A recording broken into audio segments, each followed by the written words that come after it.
Welcome to Hurrdat Sports Radio.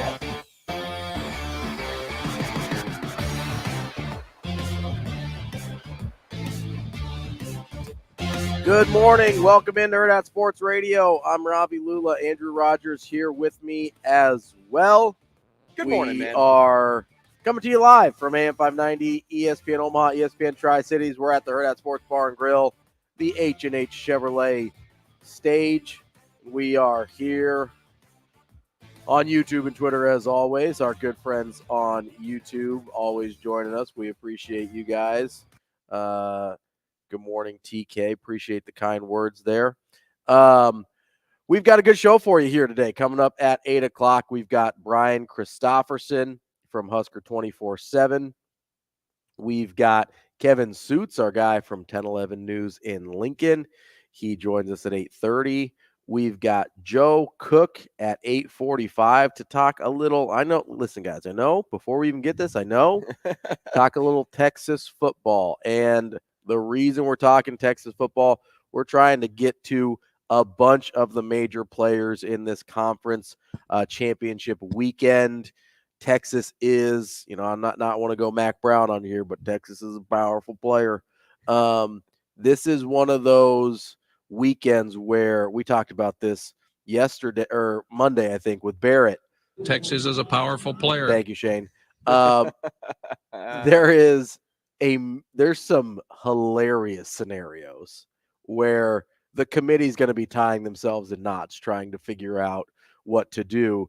And Texas is at the center of, Texas might be one of the most key points of these scenarios, because that win over Alabama makes it almost impossible to put Alabama in if they beat Georgia. That's a big if, right? But if Alabama beats Georgia, it's almost impossible to put Alabama in and not Texas in. Yeah, and it's even more impossible because Texas is moving to the SEC. And so it's not like you can't consider them on the same playing field. Right. This is they're playing great right now. They're playing great football. This is a really good Texas team. And look, it's a good Alabama team. It's a good Georgia team. It's a good Michigan team. It's a good Washington team. It's a good Oregon team. Yeah. We'll go through the scenarios. It was a good Florida State team. I don't know if it still is. Well, yesterday they're apparently still pretty good in the committee's eyes because they are in the top four. And they should be in the top four because they are undefeated. They're doing it with a backup quarterback right now who doesn't I wouldn't say he looks like, a top end, college football playoff quarterback, but he still looks serviceable. He looks like this team. He looks like a caretaker quarterback, which is fine. That's what they need, right? Because where Florida State wins their games anyway is with Trey Benson on the ground. Yeah. And so just feed him a little bit more. Jordan Travis offered them a more dynamic offense, but they can absolutely win games. Mike Norvell's bread was kind of buttered, and I know he had, I think it was Paxton Lynch at Memphis who was good, but his bread is buttered in these really unique run game schemes. I don't even know what that is. I don't know. It's gamey to say. I haven't drank enough of my Monster here yet. It's all right. I'm drinking some yellow Arctic. Yeah, that was bizarre. Yeah, I'm still shocked. I texted my sister, man, and I go, "Did you know this was yellow?" And she's like, "Yeah." And I go, "What? Yeah, why? In what world is Arctic Freeze or Arctic Vibe? Maybe the Vibe is yellow. I don't know. But it's purple on the can. So I pour my Celsius this morning, no free plugs, and I got Arctic Vibe from the store. Arctic is in blue, Vibe is in purple. Everything else on the can is blue or white. So, and you would think sparkling water is what? Clear, right? Yeah. That's just. I expected it to be clear. Yeah. Right. So I asked Ravi what the color is, and he goes, he said clear first, and I go, clear? No, it's actually a color. Yeah. And he's like, well, I would guess blue. Gotta be blue. Arctic is always blue, right? I go, would you believe me if I thought I was pouring Red Bull this morning? Absolutely not. It's a yellow. Totally bonkers. But anyway, back to Florida State. Yellow. It's like back to sports. It's like Coldplay's first hit. It's yellow. It was all yellow.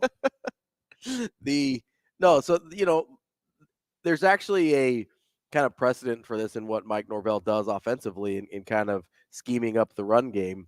And So it'll be interesting to see. I know Louisville lost, but I think that's a good Louisville team. That'll be a good test for them. I don't know. That game's only separated by like 2.5, 3 points. Yeah, it's because I don't think anybody knows what to do with a Jordan Travis-less Florida State, even though they've got a couple games with it now. And I'll be honest, I don't really know either. I'm not judging. I don't know what to do with it either because their competition in those games hasn't been what Louisville is. I just think people are hoping Florida State loses, right? I absolutely think that, To make it easier on everybody, if Florida State loses, they'll know, like, okay, we can put this team in, we can put that team in. It makes because you're if they win against Louisville, we're looking at a scenario where you've got an undefeated ACC champ, Florida State.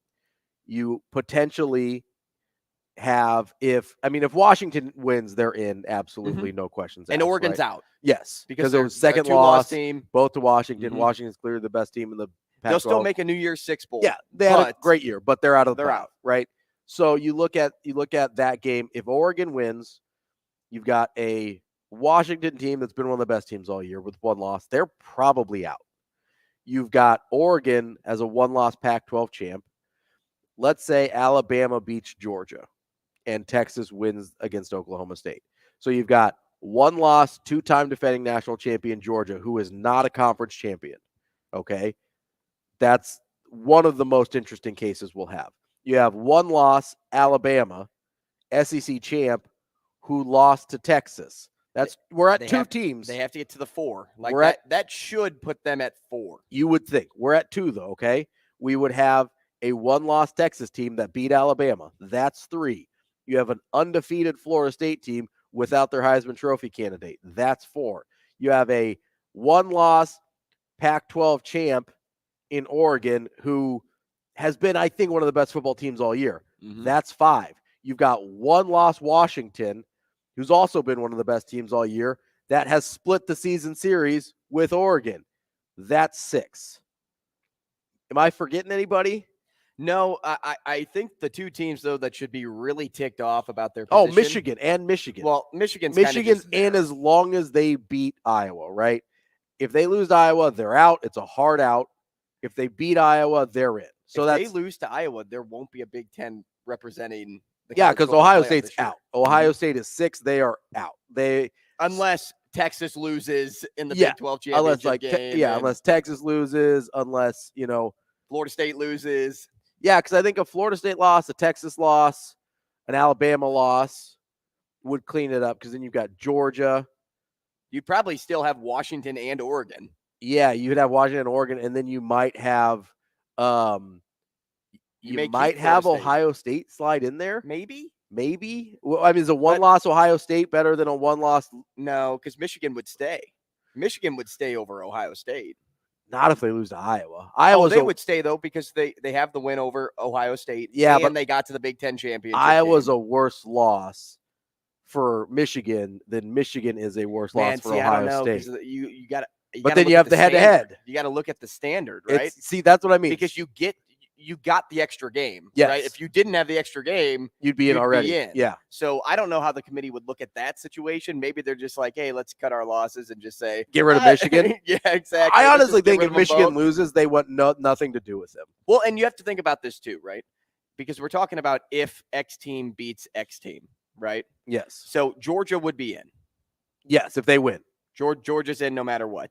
You would have, I'm assuming Oregon is winning the Pac-12 in our scenario building here. Sure. So Oregon wins on Friday too. They beat Washington. Washington may drop to 4. Okie State can't get in. No. Because they're a 3-loss team. Yeah.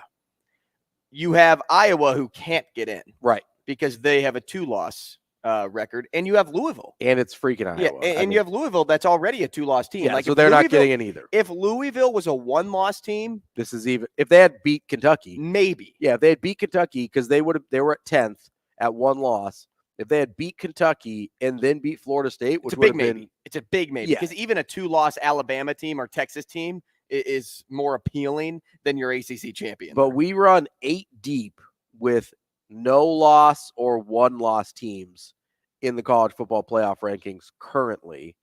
And only 4 of those teams play each other. Mm-hmm. So Georgia plays Alabama and Oregon plays Washington. That's it. So you're looking at I mean, a genuine, even if chalk holds, your top four are going to be your top four, right? If Georgia wins, Michigan wins, Washington wins, Florida State wins, we have zero drama.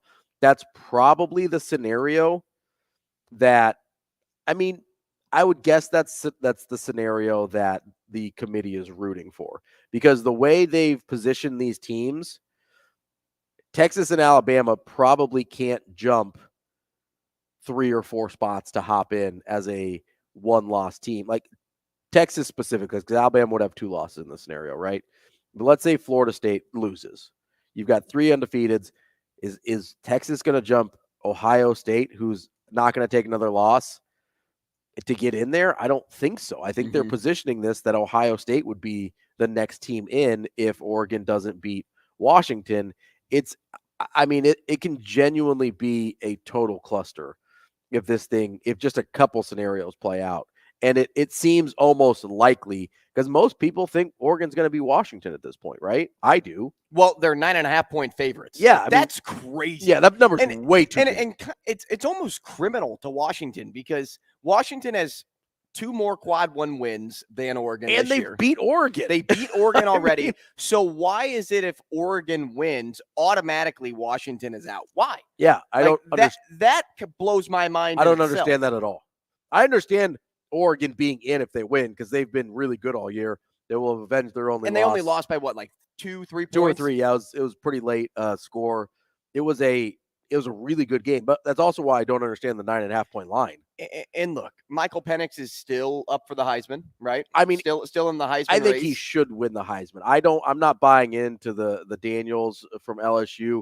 They've got 3 losses. Like, just move on. Like, he was good, but let's not. I mean, just another reason though why Washington deserves to be there. Yeah, because why would you have your Heisman Trophy winner in any situation? Like, if it is Jaden Daniels, why would you have him winning your Heisman Trophy but not getting wins? For their team. Well, that's my argument. That's my argument against LSU. What is the definition of the Heisman Trophy? I think it's just college football's most outstanding player. Most outstanding player, right? But to be the most outstanding player, it's not about putting up stats. Like, if we're going with most outstanding player in football, like, look in the NFL, Justin Herbert would have won that award a couple of years ago, and they didn't even make the playoffs the year he threw for 5,000 yards and whatever passing touchdown number he hit. So I think it was in the 40s. Yeah. So that's why you have to award this award to somebody that is competing for a national title, not somebody that's way on the out looking in, even if they do have crazy stats. Because if we're going with crazy stats, crazy numbers, there's other people out there that have crazy numbers too. Yeah, I mean, there's a couple noticeable outliers in recent history, Johnny Manziel being one of them. And then Robert Griffin III being the other with teams that like took multiple losses, were never really in the national title hunt. Man, how did they fare in the NFL? Well, I mean, it's not an NFL award though, right? Like, I mean, Tim Tebow obviously should have won the Heisman. He was never like, he wasn't an NFL guy. Like, I'm okay with it not being an NFL award, but like, we're just talking about guys that could elevate a program. Yeah, elevate a team. I think, taking. I'm just curious how they fared in the NFL. Baylor to 9-3 with, if you're RG3, especially at that point in Baylor's history, is like almost. And RG3 was outstanding. It was almost equivalent to winning a national title other places. Like, it's crazy how good or how much they were elevated. Right. Johnny Manziel was fun to watch. Yeah, Johnny Manziel's I think that was kind of a product of that year. I can't remember who else was up for it that year, but for the most part, you're talking about guys that are either on 0 or 1-loss teams. They're in the hunt for a national title late in the season. I mean, look at most of the rest of the candidates this year. You're talking Michael Penix, your Jordan Travis was up there till he got hurt. JJ McCarthy was up there for a lot of the year. I know he kind of faded from mentions, but like Marvin Harrison Jr. on Ohio State, like, you want it to be a guy that is part of the most prominent winning programs in the country. That's why Eric Crouch won it in 2001. It's because of what Nebraska was as a team and what he meant to Nebraska. His numbers were good. They weren't crazy, and so I don't know. The Daniels thing for LSU, I don't get why people are like, oh, yep, he's the Heisman. It's like, yeah, listen, I get he's putting up crazy numbers. You know who else who used to put up crazy numbers? Every Texas Tech quarterback ever. Guess how many Heismans they have? Zippo, right? Like, it's not all about the stats. I get that he's putting up great numbers. So, and Eric Eric chimes in on YouTube and says, so it's not about the best player, but the best player on the national championship team. And like, look, maybe it's personal preference to me, but yeah, I want to see the guy who the best player. I want to see a winner. Like, yeah, that doesn't have to be that's kind of national like where I sit. championship. Like, I want to see somebody that can elevate their team and be an all-time winner, but still a national championship contender. Like, that's what I look for in the Heisman Trophy. I think contender is so. fair. Like, look, it's personal preference to me. And that may be true, but I don't want somebody that has 3-4 losses and thinking like, oh, wow, because of their numbers, they deserve the national title or they deserve the Heisman Trophy, because that you're not a winner at that point. No, and it's, you're not doing anything for your team to be labeled a winner, especially at the quarterback spot. Like there was several years ago, not to bring everything back to Nebraska, but that is where we live. Like where Sue was up for the Heisman. I think he finished third. He was the best player in college football that year, like full stop. And as a defensive tackle, you have less control over a game than a quarterback does, right? So I think people were a little bit more willing to forgive. And listen, Nebraska was good that year. Don't get me wrong. I think they finished with 3 losses in the regular season there, and maybe Texas was their third or fourth loss in the Big 12 championship. Off the top of my head, I don't remember. I think it was their third. But if they had won that game against Texas, you're talking about a Big 12 champion, 2-loss Nebraska, and they would have been like 10-11-2, 10-2, something like that. And I think that would have elevated him from, hey, this is the best player in college football on a pretty good team, versus, hey, this is the best player in college football on a team that knocked Texas out of the national title game, on a team that won a conference title. Like, his chances of winning that award would have been better, even already as the best player in college football, if they had won that Texas game. And some people would argue that they did win that Texas game. We're looking at you 1 second, but it's one of those things where that's a bunch of BS. The BCS. What's that? Thank you. So question here. Yeah.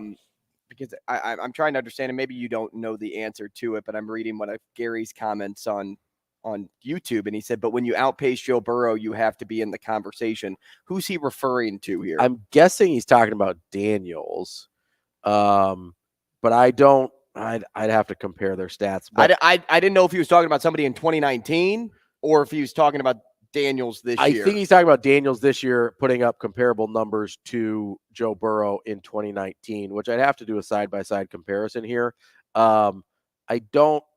Maybe Daniels between rushing and passing is pushing 60 touchdowns. This year he's got 3,800 yards. He's got 40 touchdowns to 4 interceptions. Like he's an incredible quarterback. Yeah, great numbers. Right, but we're also talking about Joe Burrow, who put up 5,000 passing yards and 60 touchdowns. Yeah, so he's got he won the Heisman in 2019. 50 total touchdowns if you include rushing. Nobody's going to touch the numbers Joe Burrow. No, they're nobody's stupid. Going to touch those numbers. They're really, really stupid, and I love them. That was one of the most fun college teams to watch. But wasn't about 2009 when Sue was doing his thing? Wasn't that the time period where the switch kind of switched over to defensive end, offensive line, tight ends kind of coming into the forefront, even more so than like running back?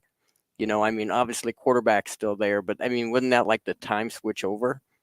For in what sense? In what sense? As in like being the best guys out there on the field, being the guys that were wanted, being the guys that were drafted high, being the guys that if you go back, like offensive linemen especially have always been drafted high, especially the tackles.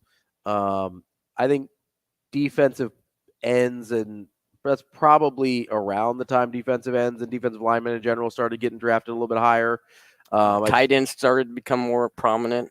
Yeah, tight ends still don't go super high for the most part. You're talking about maybe one a year goes in the top half of the first round, and usually it's back half of the first round, second, third round for those guys. Because you look at the best tight ends in the league. None of those guys were taken in the first round. Kelsey was a later round pick. George Kittle was a 5th round pick. Trying to think off the top of my head here. Most of the guys you think about though as the best tight ends in the league, Kyle Pitts was a high pick and he was 4th overall. And he hasn't amounted to much because part of it's a bad situation. Play. Yeah, part of it's a situation. Would love to see him in a functional offense. But you would think a guy that was taken 4th overall can create his own success. Because let's be frank here. The best wide receivers in the league get open. Yes. And the quarterback has to hit them, right? You're an NFL quarterback majority of the time because you can make a throw. Yeah. Now some can't, and we see that a lot. Right. But you can create your own space, and Kyle Pitts just has a hard time creating space for himself. Yeah, and like we said, not an ideal situation there, but it's also not a situation where you would think he'd been as unproductive as he has been so far. Just for the record here on Jaden Daniels and Joe Burrow. So Jaden Daniels, but even while having 1,100 yards rushing and 3,800 yards passing, his total yardage still has not surpassed Joe Burrow's just passing yardage. He is not even at 5,000. He's at just under 5,000 total. Joe Burrow had 5,600 passing yards alone. Now, It's I know insane. Joe Burrow had a couple more games here. But Jaden Daniels isn't going to get a couple more games. Jaden Daniels is going to get one more game. And I don't think he's going to come up with another 1,000 yards of total offense in that game. Probably. Because between Joe Burrow's rushing yards, which was almost 400, Joe Burrow was almost at 6,000 total yards in the season. He was also at 65 total touchdowns. So Jaden Daniels would have to go out and have 1,000 yards of total offense and 15 touchdowns to match what Joe Burrow did. So we're having different conversations here. And you know what? I'll say this too. Maybe my interpretation of the Heisman is skewed because of how I've seen it awarded in the past, at least in my lifetime. It never goes to the best player in college. Well, that's not true. It does go to the best player in college football sometimes, but there are other cases to be made for other guys in college that they should get the Heisman Trophy, but just don't because they aren't on a national championship contending team. They aren't a good enough team. And so that's why my brain sits with Jaden Daniels can't win it. Yeah. That right there is why I have the mindset of it has to be somebody right now that's in the college football playoff hunt. And you know what? If somebody gets knocked out this week, I'll probably narrow my slots down to 4, maybe 3, depending on who is in the college football playoff. Do I think Carson Beck should win it? No, I don't. But the Heisman is out here to trick us. Because they trick you to think like this person should win it because they are just on that national championship team. Because I agree with TK. More defensive players should be in line to win this award. There are game changers out there. I mean, it's not just Charles Woodson. Yeah. It's not just him. And honestly, Woodson wouldn't have won it unless he returned kicks and played a little bit of offense too. Like they were so biased against defensive players. But like Sue was the best player in college football. Aaron Donald was so good. Aaron Donald, when his last year in Pitt, was probably the best player in college football. Like you see these guys. Where does Jadeveon Clowney rank? I don't think he was ever as dominant as those two guys, and his teams weren't quite as good. I mean, Pitt was not great, so that's why Aaron Donald never came close. But yeah, I mean, defensive players probably need to be considered more. But I guess that's kind of the version of the Heisman Trophy that a lot of the voters take is, it's an offensive award. And sometimes it's like, it's just a quarterback award. But we will hopefully get to more. I'm sure we've got plenty more to talk about here today on Hurrdat Sports Radio on AM 590, ESPN Omaha, and ESPN Tri-Cities. We will be back.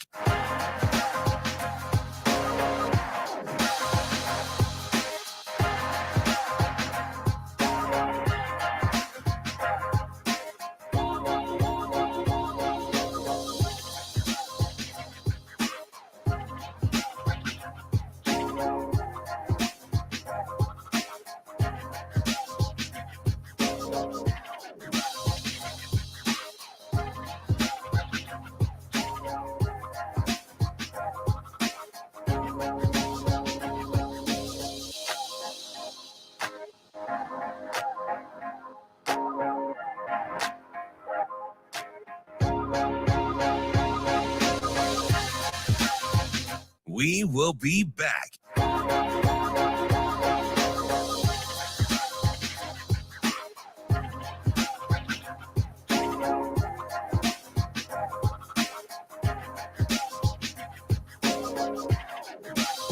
These decisions are not easy. I want to chase championship.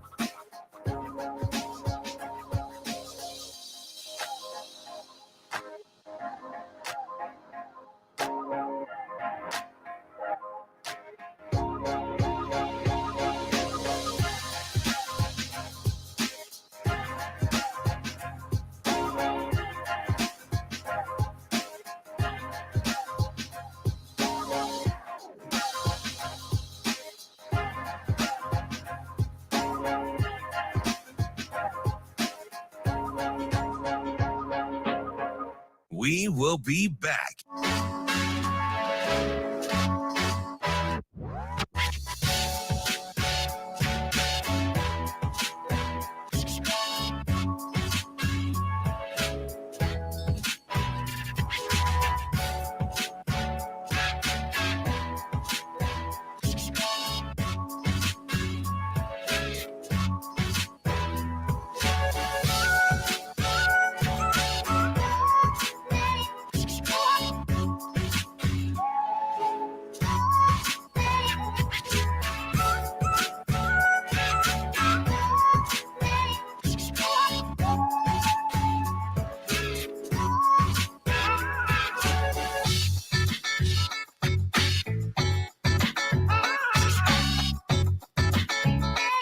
We will be back.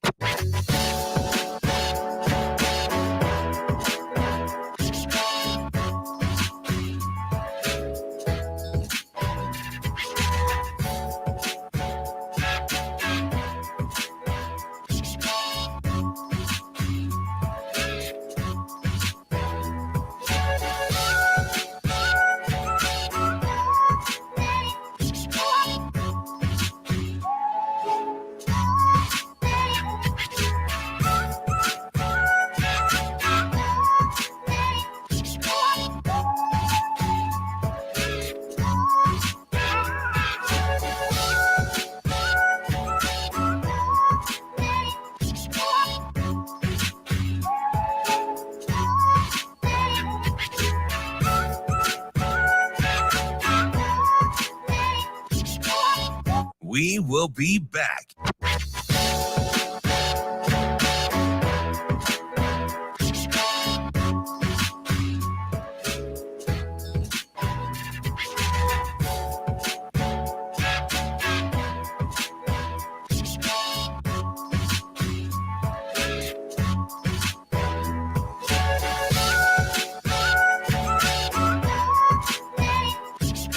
We will be back.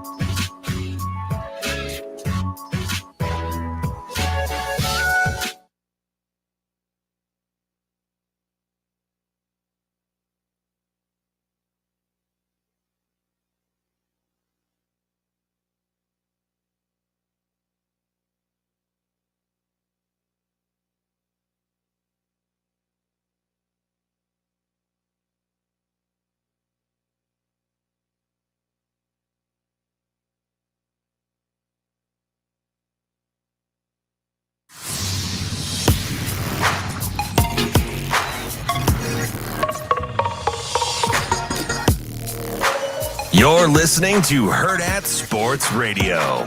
These decisions are not easy. I want to chase championships at the highest level, but at the same time create an atmosphere for my family to be special. I think a lot of us in this room understand this is going to take some work, and I am definitely excited and up for the challenge and opportunity that's in front of us.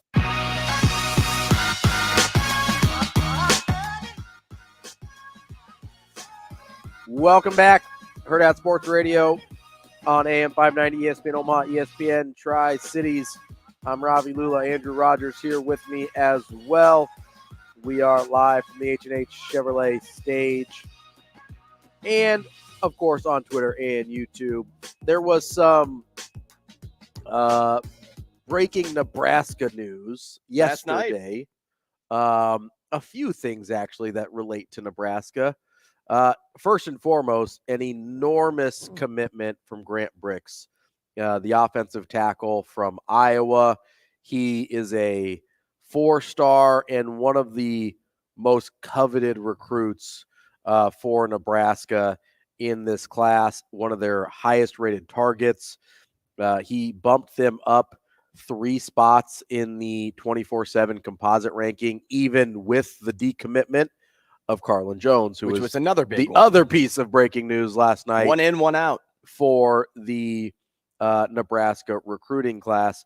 Carlin Jones, the defensive lineman out of Texas. I'm guessing what happened, and we talked to Shafe about this yesterday.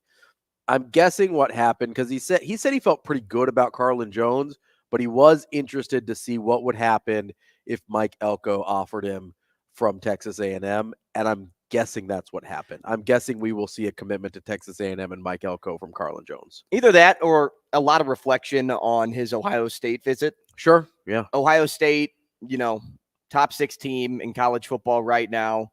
And the way I look at it with Carlin Jones is, and what I found most interesting, you would think defensive line wouldn't be the spot to go, where you would see a decommitment in the 2024 class because of the success that they've had. And I think the work Terrence Knighton has done with this team. Absolutely. I mean, just absolutely incredible. He's a great leader.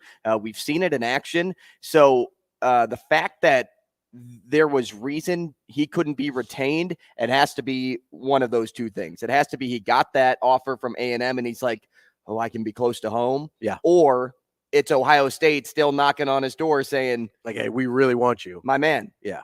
Like, you could play just as quickly here as you could at Nebraska, and we win more. Well, and so when you're a high school senior, you're sitting at home and when you're reflecting and, he's talking to his parents, talking to the man upstairs. He's trying to figure out, like, what direction to go.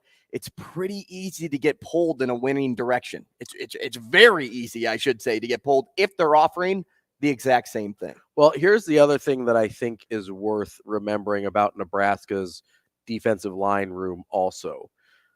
Prince Will, Cam Lenhart, Riley Van Poppel, true freshmen who all played this year.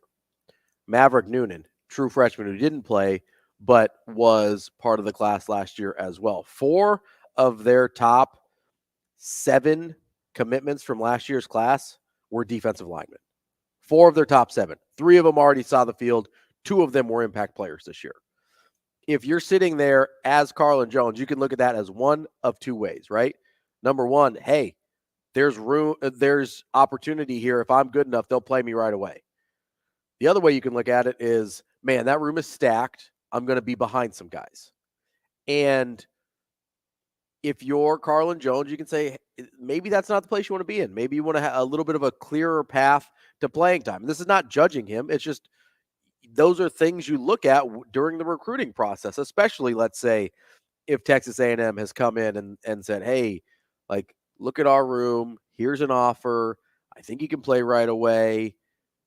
That the pull of home is really strong. The pull of early playing time is really strong. If you can put those things together, and again, we're speculating on the Mike Elko Texas A&M thing, but if you're speculating on a lot. Yeah, I mean, TK even on YouTube says a lot of people say he left because he came back for more NIL, and Nebraska didn't like that and pulled the offer. Now that could be too, and look, the staff isn't afraid to say, man, you're not committed to be here like we thought you wanted to be here, or how you wanted to be committed when you got here. Like, you're only in it for the money, you're in it for the fame, you're not in it to be a member of this team.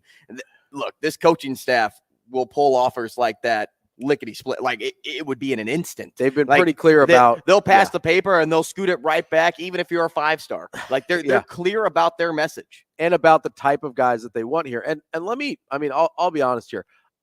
If I'm Carlin Jones, I don't inherently have a problem with that if his profile has risen to such a place where Ohio State's like, hey, we can get you this in NIL. Texas A&M says, hey, we can get you this in NIL.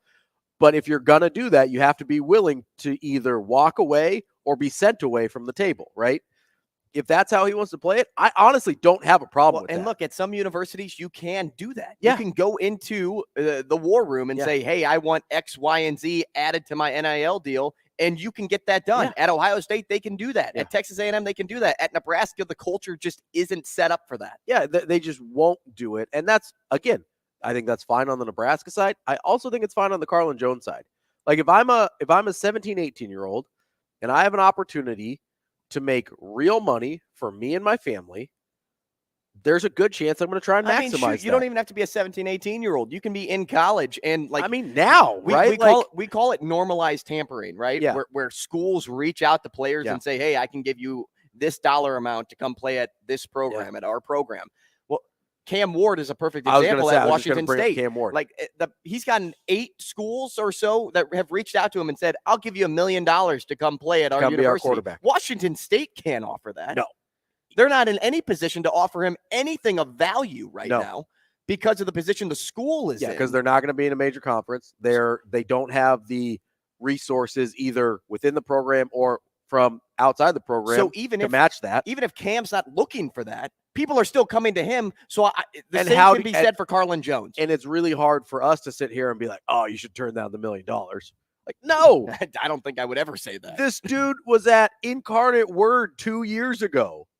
And now he's in a position where Michigan and Notre Dame, allegedly, and Georgia and all these other schools are like, hey, here's $1 million. Come be our quarterback and win a national championship. You're telling me any of you would say no to that? No. Get out of here. Like, that's why I don't disparage Carlin Jones. If this is what happened, No. This is a speculation from what TK has heard, which is, again, a lot of this is speculation and recruiting. I don't have a problem with that if that's the case. I also don't have a problem with Nebraska saying like, nah, we're okay. We're good here. If that's what you want your program to be about, absolutely. No problem with that.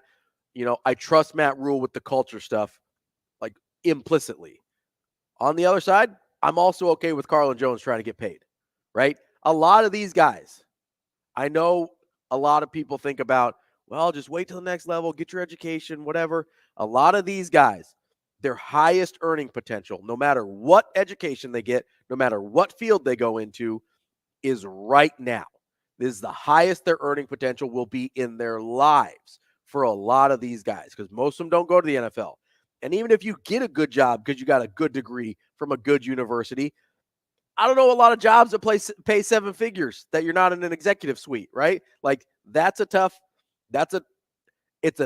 thing to disparage a kid for if he's trying to maximize the best earning potential window of his life. I don't have a problem with it, but I also don't have a problem with Nebraska being like, hey, that's not for us. Well, going back to Grant Brix, we'll go to the positive side of things for a moment. Top 21 offensive line recruit in the country.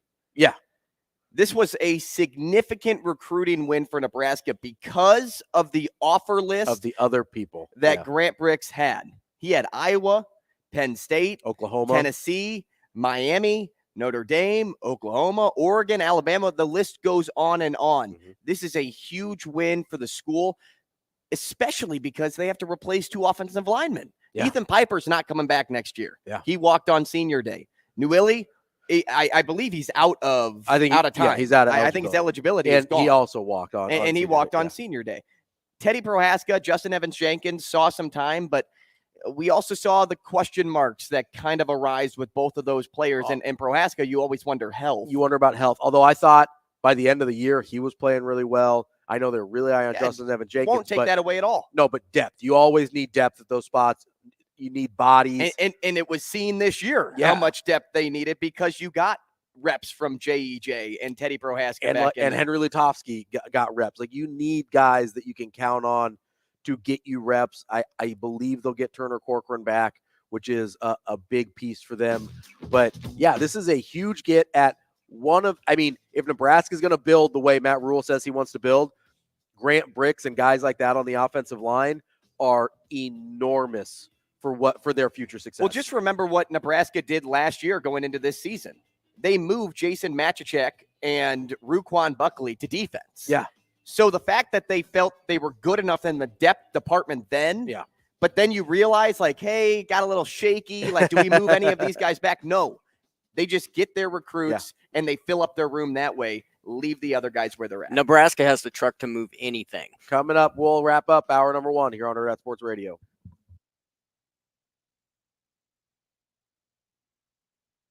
We will be back.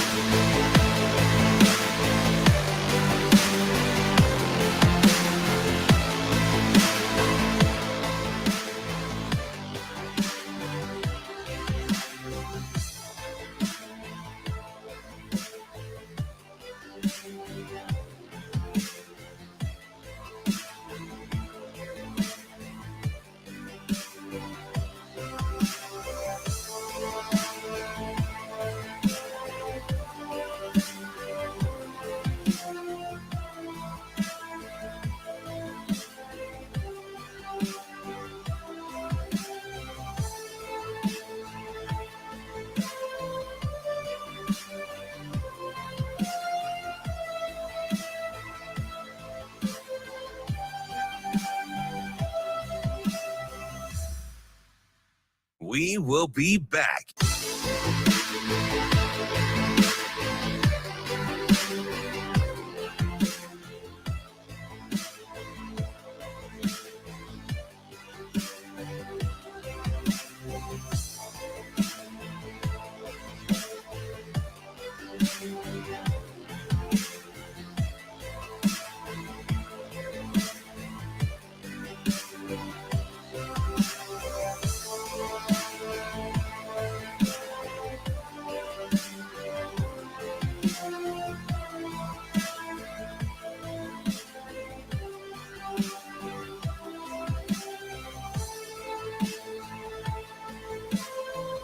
Enjoy that. Here is Brian Christopherson.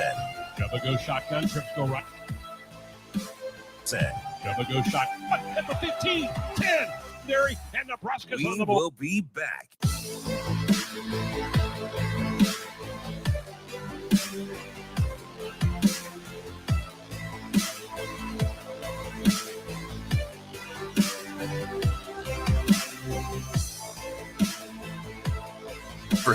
Jubba goes shotgun, trips go right.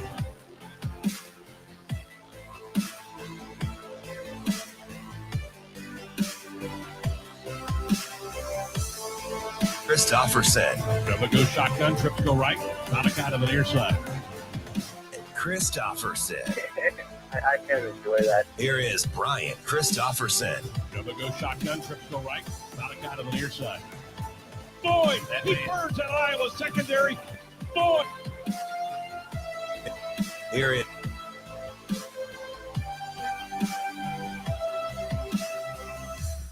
We will be back.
You're listening to Hurrdat Sports Radio.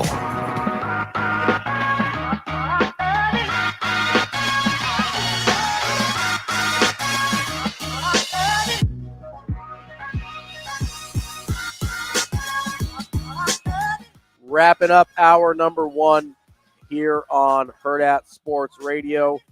We are brought to you by our friends at Dingman's Collision Center. Dingman's has 4 great Omaha area locations. They are family owned and operated. They've been in Omaha for over 25 years, and for the last 18 years running, they've been voted first place best of Omaha because they can work on any make and model, no matter what you've got for them, because they invest in the latest technology and they invest in the community with their give back program. Every car repaired, Dingman's gives back to the community. Check it out at dingmans.com. All right. There was another piece of recruiting info having to do with the state of Nebraska last night. Not the University of Nebraska, much to my chagrin.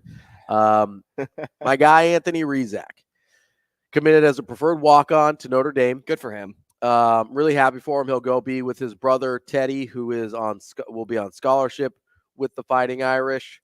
And I know I fought with a lot of people about this, of whether or not he was a Power 5 quarterback and whatever. And I know people will be like, well, it's a preferred walk-on spot. It's not a scholarship, whatever. Listen,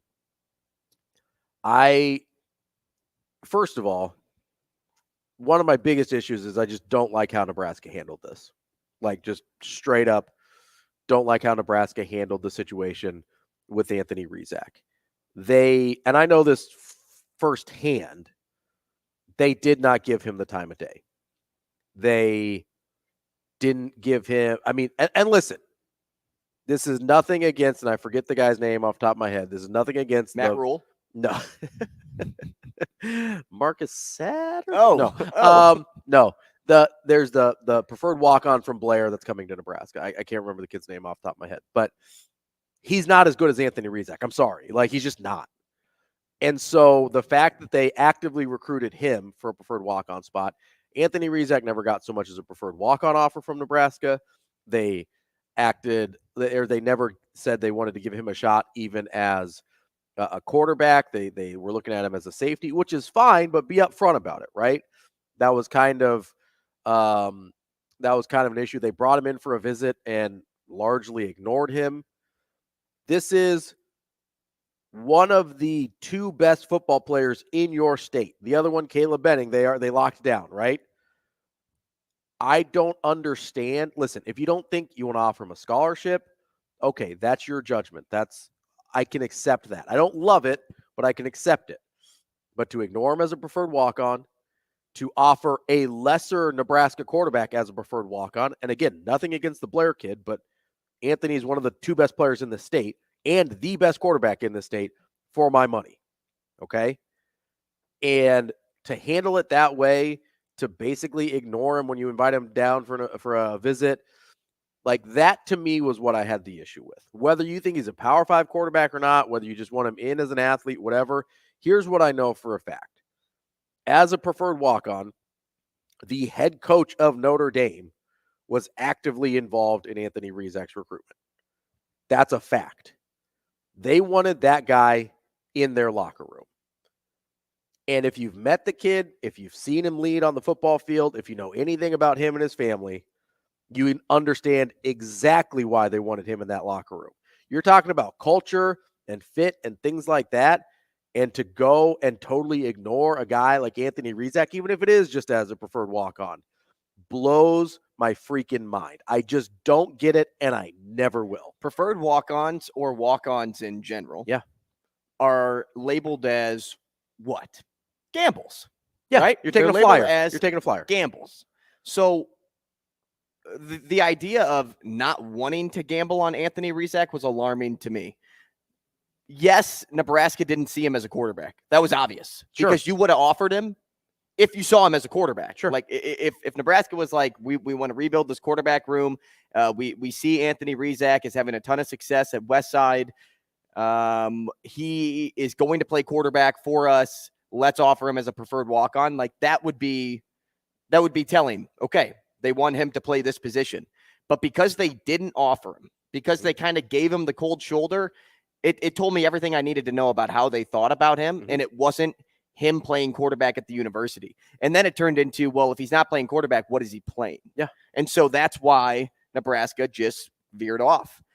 For me, the biggest knock on his entire Nebraska recruitment is the fact that he was ignored on his recruiting visit. Yep.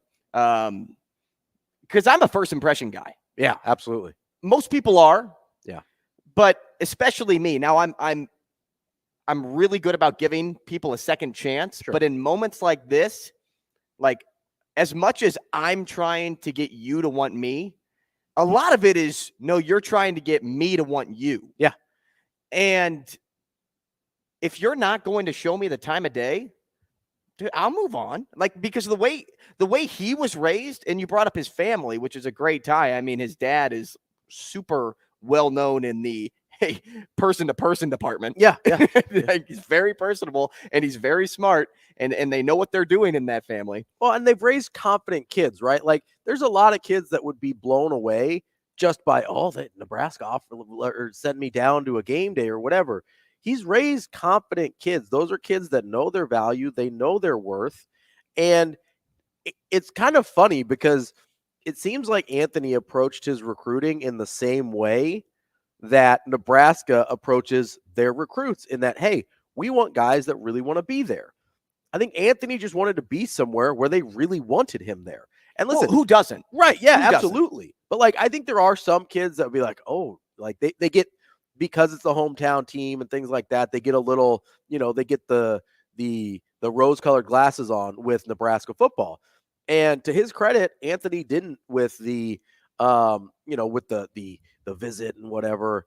It was a situation where it's like, hey, Marcus Freeman is calling me. Marcus Freeman is texting me. The head coach of Notre Dame is actively involved in a preferred walk-on recruitment. That means they really want you there, right? And listen, if you don't see him as a quarterback, that's fine. This kid is 6'4", 200 pounds, and runs a 4.48 40. And Nebraska's really good about moving guys around on their team. Offer him as an athlete. Position. How many guys on a football field, how many different positions does 6'4", 240 and a 6'5", 200 and a 4.5 40 play? That'll play at a bunch of different positions, right? Especially after you get him into a weight program, especially after you get him a nutrition program. I mean, it's essentially Heinrich Harburg. You can turn that guy into whatever you want. It's essentially him. Yeah, and except you can't tell me it's not. Size-wise, yes, very similar size. Same. It's the exact same thing. I think in short spaces, Anthony's more agile. I think he's quicker than Harburg is. Harburg might have better top-end speed, but it's probably close. I mean, and I get that this staff didn't recruit Harburg, but listen, you're telling me you can't do something with a 6'4", 200-pound kid who's super competitive, has a great mindset, and runs a 4.5 40? There's nothing you can do with that kid. I'll tell you this, right? As a walk-on, there's nothing you can do with that kid. I'll tell you this. Nebraska better hope he doesn't turn out to be a good college football player. Just a good college football player. Not like not a superstar. Yeah. They just better at hope, any position. They just better hope he doesn't turn out to be a good football player, because and I have a hard time believing that he won't. But if he does, that is going to be one of the biggest X's. Red X. Yeah, black bones. It's a black mark. Red X. Yeah. Black mark. Pink slip. Yeah. That this Nebraska coaching staff will have on their resume. Yeah, absolutely. Because it's a miss. It's a big miss.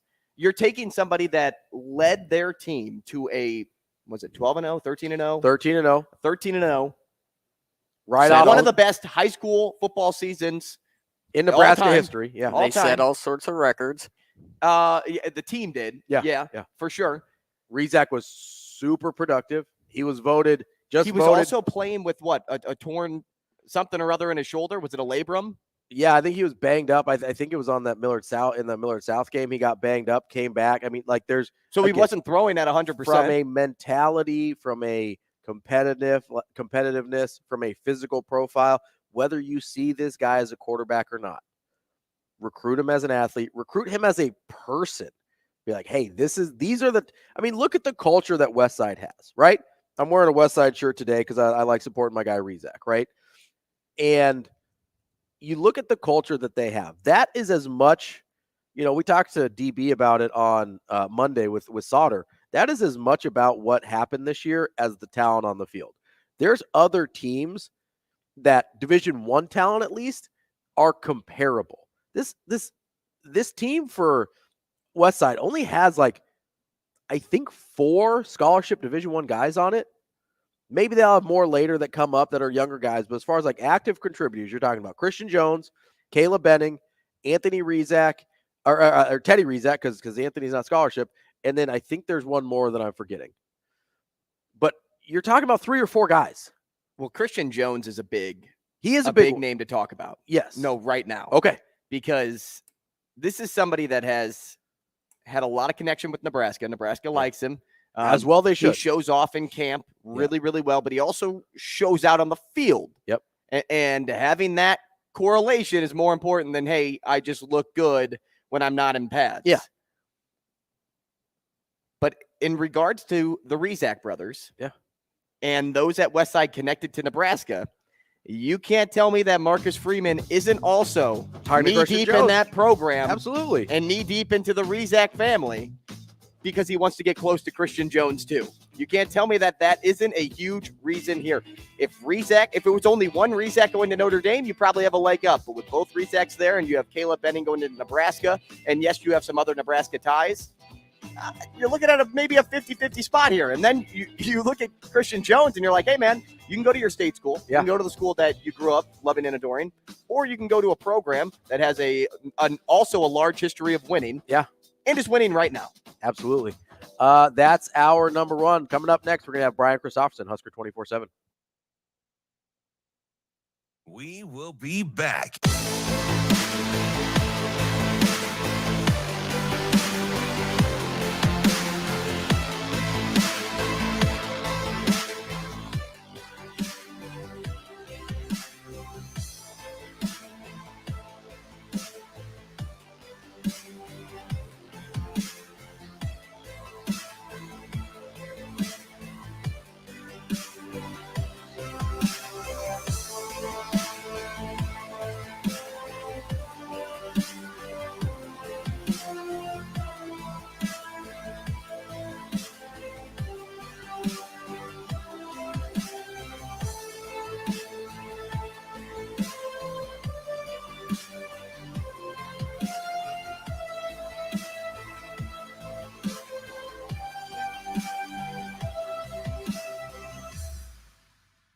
We will be back.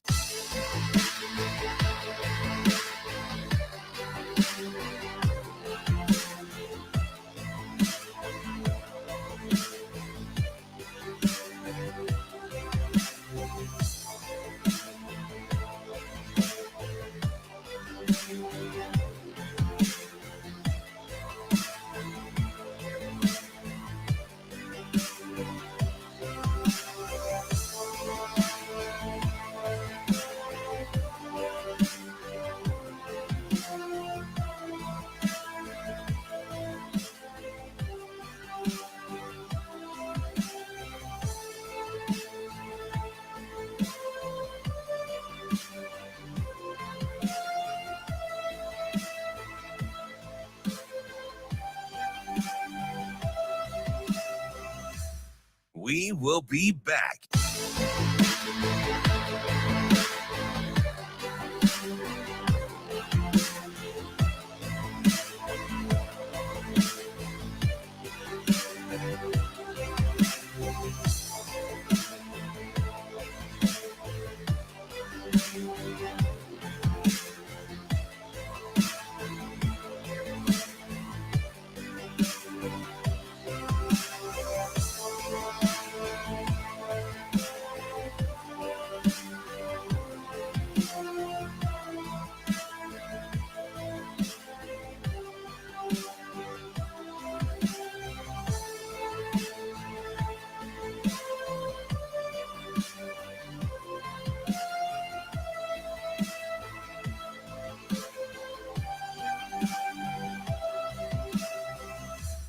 We will be back.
You're listening to Hurrdat Sports Radio.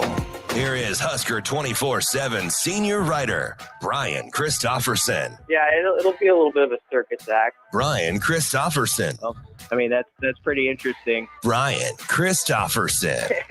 I kind of enjoy that. Here is Brian Christopherson. Jubba goes shotgun, trips go right. Malak out of the near side. Purdy, hands out, gets the snap, back to throw. Has some time, takes a shot down the field, has a man out there, the pass is caught at the 15, 10, 5, touchdown, Jalen Lloyd. He burns at Iowa secondary, and Nebraska's on the board. Welcome into hour number 2 here on Hurrdat Sports Radio. I'm Ravi Lulla. Andrew Rogers here with me. We are live from the H&H Chevrolet stage at Hurrdat Sports Bar and Grill. We're on AM 590 ESPN Omaha and ESPN Tri-Cities, and we are joined now by our friend Brian Christopherson from Husker 24/7. BC, how are you this morning? What's up, BC? BC, you there? I'm here now. Sorry, guys. I got you now. No worries, BC. Obviously, let's start with the big Nebraska news of Grant Brix committing to the Huskers. We were talking about this earlier. Obviously, one of the highest priority guys for Nebraska in this class. I guess just kind of talk to us about how big this is for them, not only as, providing reinforcements at a really critical spot, but just kind of as a recruiting win and what that means for Coach Rhule and staff as they head into year two. Well, he's not technically an in-state recruit, but he's might as well be. I mean, he's just across the border. So he's one of those where you don't take it for granted anymore with recruiting. You got to really fight, and they had to on this one. There were twists and turns where you didn't quite know where Grant was going to lead us. No fault of his. He's really a guy who I don't think there was sort of drama because it hadn't been announced, but he actually wasn't a guy who went out of his way to be like, oh, I'm leaning this way. Now I'm leaning that way. Everybody else was just sort of guessing. So that's kind of what you do, right, BC? I mean, that's kind of the job. Yeah, it is. But from his end, he was just kind of quiet about it up until the end. So it's a big get, though. I know that there's some thought he was the top lineman Nebraska, I think, sought after in this cycle, and that includes some 5-star type names that we maybe saw visit and things like that. I believe they thought Grant Brix was the best guy they could get that was out there after some of their early commitments. So they're, I'm sure, ecstatic about this one.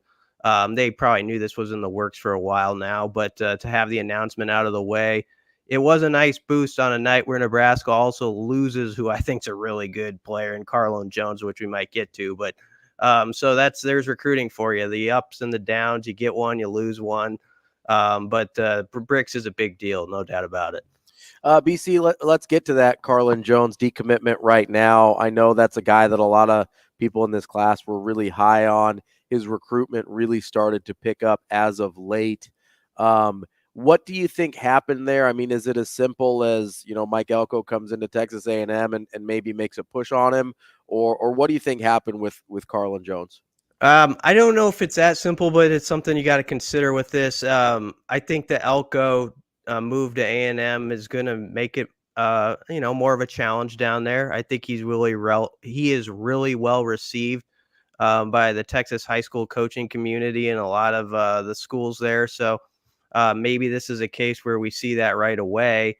Ohio State's been kicking the doors on him and kicking the tires on him and all this stuff. So Carlon Jones, I thought, was like one of the top 3 players Nebraska had committed in this class. So you're not going to see me sugarcoat it. I don't think Nebraska did anything wrong. And in fact, you're playing great defense this year. That was a side of the ball you'd have to say would impress somebody with what's gone on. But it's just a deal where I think as the season got on, other teams saw this kid's pretty good. Like he's one of the better recruits, I think, out there. I think he's too lowly rated, to be honest. So I'm not surprised it was elbows out by the end for him. It's just one of those deals where you're on a guy early, you see it maybe before others, but then everybody sees it, and it becomes a test in December, and that we're now reaching that stage with a few guys maybe. BC, one more, and then I'll let Andrew jump in here. No, it's okay. You guys just talk. I like listening. With Carlon Jones, do you think there was any factor at all that he looked at last year's defensive line class? You've got 3 guys that have already played, 2 guys that were impact players this year, and another guy in Maverick Noonan coming off an injury that they really like, plus guys coming back. Do you think he looked at it and was like, there might not be room for me there for a little bit, plus I've got all these other really good offers? Like, do you think that played a role at all? I can't say that, and having seen his interviews and what he's about, I kind of doubt it. That's just my initial take. It's a fair question because the depth is good there. So if there's a spot where you could lose a recruitment and you feel like, okay, there's still a lot in the cupboard, this would probably be the area for Nebraska.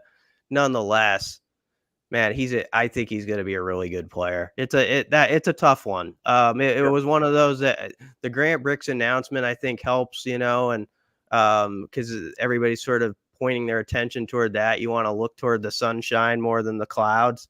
But when that one came out, it didn't shock me by any means because it felt like something could happen. But it kind of evened out the night's activity for Nebraska recruiting as far as I was concerned. BC, similar to recruiting, but more in line with the transfer portal with this question. No Husker has made their way into the portal just yet. Now, that was what I read yesterday. Now, I don't want to say I could have missed something, but I'm gonna stick with what I just said there. It'd be crazy to believe, though, that day will never come. Although Coach Rhule had a lot of conversations with these guys over this week, and we'll continue to have more with the guys on the team. Are you surprised at all right now that no member of the team has entered yet? Not yet.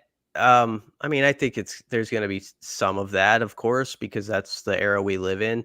They actually need some of it numbers wise, probably, but I don't think there's going to be a ton of attrition, Andrew. And I guess the reason I'd say that is there's so many young guys who are just getting started here.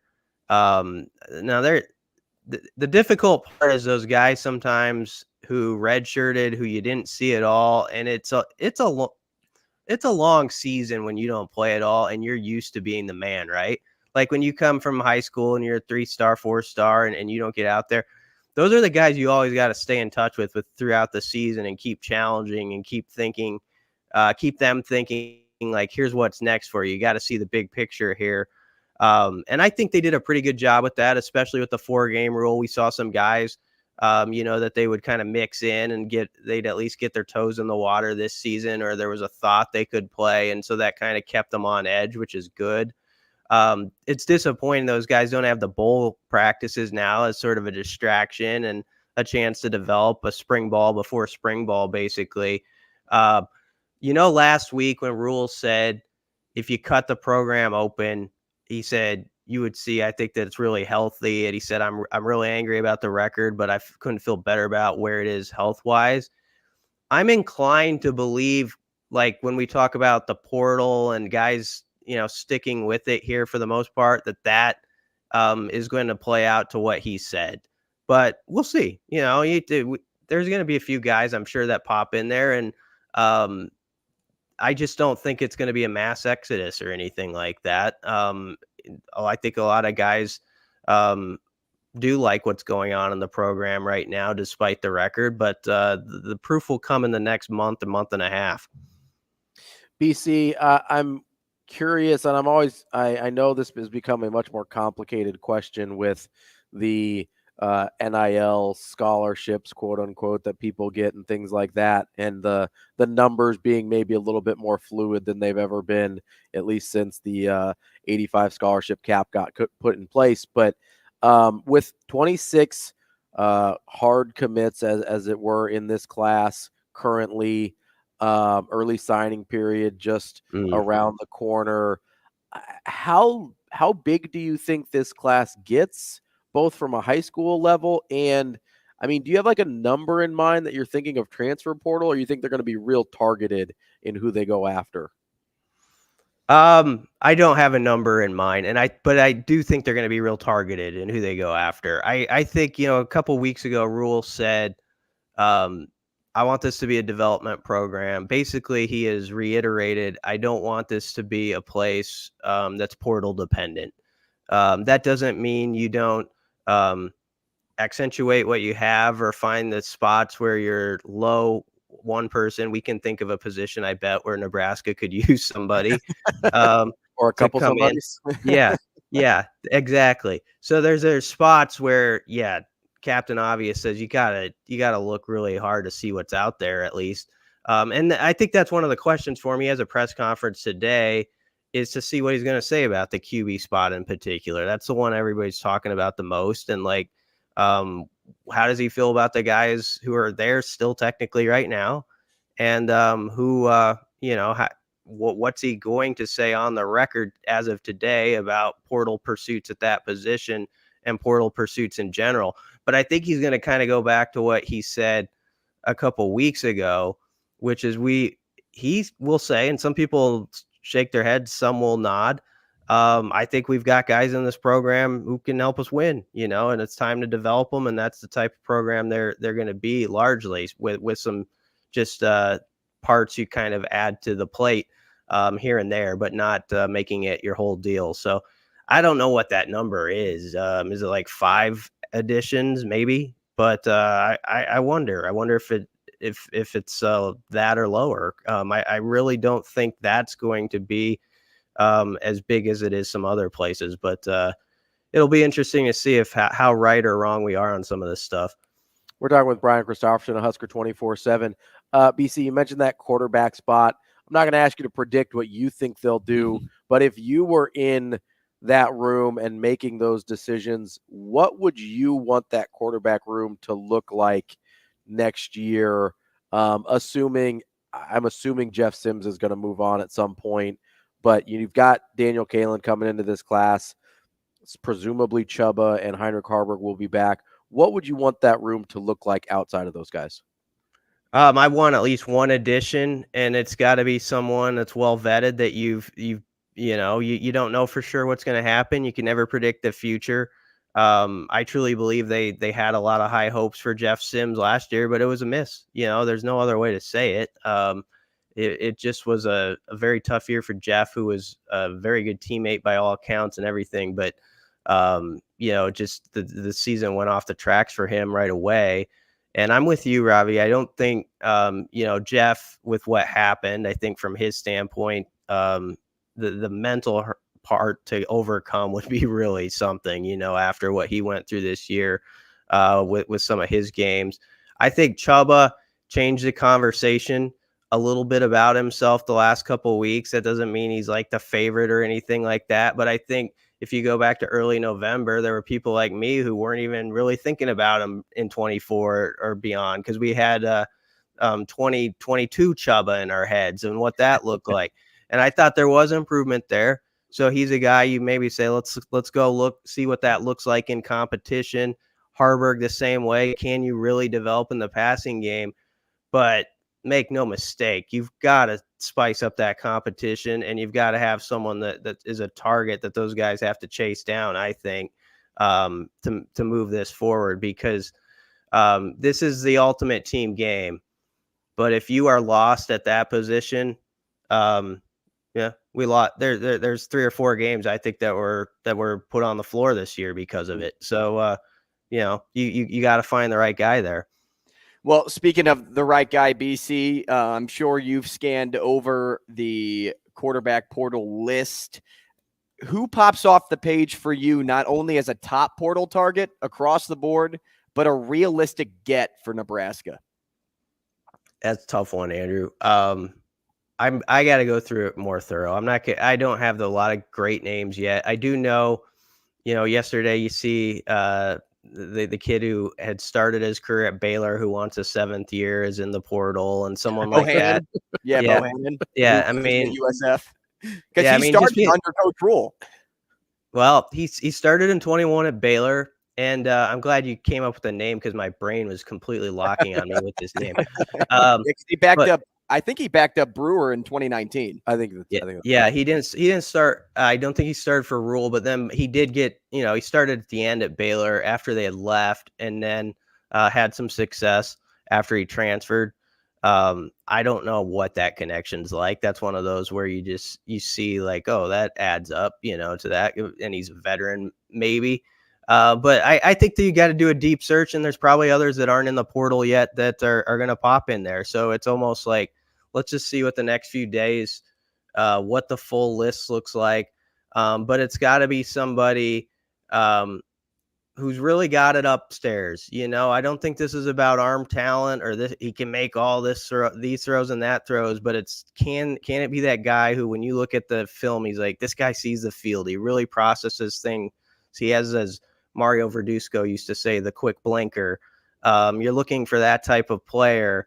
And maybe he's shown some clutch genes, in some of these games. Like you find a guy where you're like, in the last 5 to 10 minutes, how does he play? Because so much of this, let's face it, comes down to that. Like, think about what we're saying about Chubba Purdy even right now. If he throws a touchdown or they beat Maryland, even if it's 13-10, and he leads a drive in one of the other 2 games. I mean, so you got to find that guy who in those final minutes also shows it on film in a game or 2 or more, that he has that sort of knack for performing in those moments. BC, away from the quarterback spot, we mentioned being targeted in the transfer portal. I think one of the other places that Nebraska might likely look, obviously you've got wide receiver, but I think maybe the one place on the defense that you're not 100% sure what that looks like is maybe linebacker. Is that a place you could see them trying to address in the portal as well? I think it's possible. I think middle backer, you look at, Reimer's gone, and we're going to hear what John Bullock's situation is, because he walked on senior day, as did Gifford. So that could be interesting to follow. I think Mekhi Bear is a guy on the roster now who could take up more snaps there. But it's good to raise that question, I think, because if you're talking about one spot on the defense, it's probably there. It's probably that linebacker spot. And then on offense, of course, you'd love to add like a big dog receiver to the mix with the young crew, somebody who's put up a lot of data already. And then maybe a running back, it'll be, will they want to just run it back with what they have? Emmett was a nice story, but Gabe and Ramir coming off very tough injuries. Quentin Ives, we didn't see enough of to really form an evaluation. So I don't know. I'd be fine too if they had one more guy there to add to that competition. But as you said in an earlier question, you've got to get the numbers right too. You can't just have 112 scholarship guys or whatever on your roster. And I do know there's NIL ways to work around it and stuff like that. But at some point you probably have to be a little tighter in some of your decisions numbers wise. BC, speaking of this season, and I know I brought this point up a couple of weeks ago, and this was after the loss at Michigan State, and then you saw the loss against Maryland, and I put together this hypothetical scenario that unfortunately came true of, hey, if Nebraska ends their season without a bowl appearance at 5-7 after having 5 wins with 4 games to go, would you consider that disappointing, or would you still consider it a success because a first-year staff got to 5 wins in year 1? In your eyes, do you consider the 2023 football season a success or no? It's like, if it's one of those where you got to say yes or no, I'd say no, because I have said all along I thought they needed to get to a bowl game to call it that. Now, is it one of those answers where I hope it's an essay question on the test and I can really break it out for 2 pages? Yes.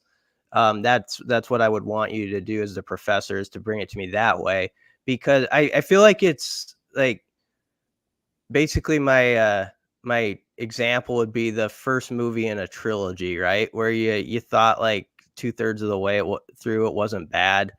And then everybody kind of walks out when the end credits flash. They're like, man, what was that at the end? And you're kind of disappointed. It leaves everyone in this sort of like bewildered state. And then you're like, well, when you're asking your friend, like, when's the second movie come out? And it's like, oh, it's like 10 or 11 months from now, And so then you'll see like, okay, maybe the second one really connects some dots here. And you see that they really looked under the hood about these spots that weren't working well, and they fixed them. And they got the quarterback spot right and all that. And then you look back at the first one and you're like, oh, it makes more sense to me now how it all works together. So I think that's possible. I really do. And I think there's good things that happen this year too. I think they're developing players better than they have around here. And in specific examples, like Bryce Benhart was a guy who for 4 years didn't feel like there was traction. And now, he played pretty well this year. And there were certain other guys I thought showed signs that we didn't even think were going to be on the roster, like Mekhi Bayer is an example. So there's good stuff there. I think the difficulty Matt Rhule and the staff are dealing with is whatever he says would have been accepted more if the Frost era hadn't happened. And that by that, I mean, whenever he has a quote or something where he's like, we just got to get 4 or 5 points better, we're close or whatever, you guys know what happens. The conversation always goes back to, yeah, I've heard that for 5 yeah, years. one score losses, this, that, and the other.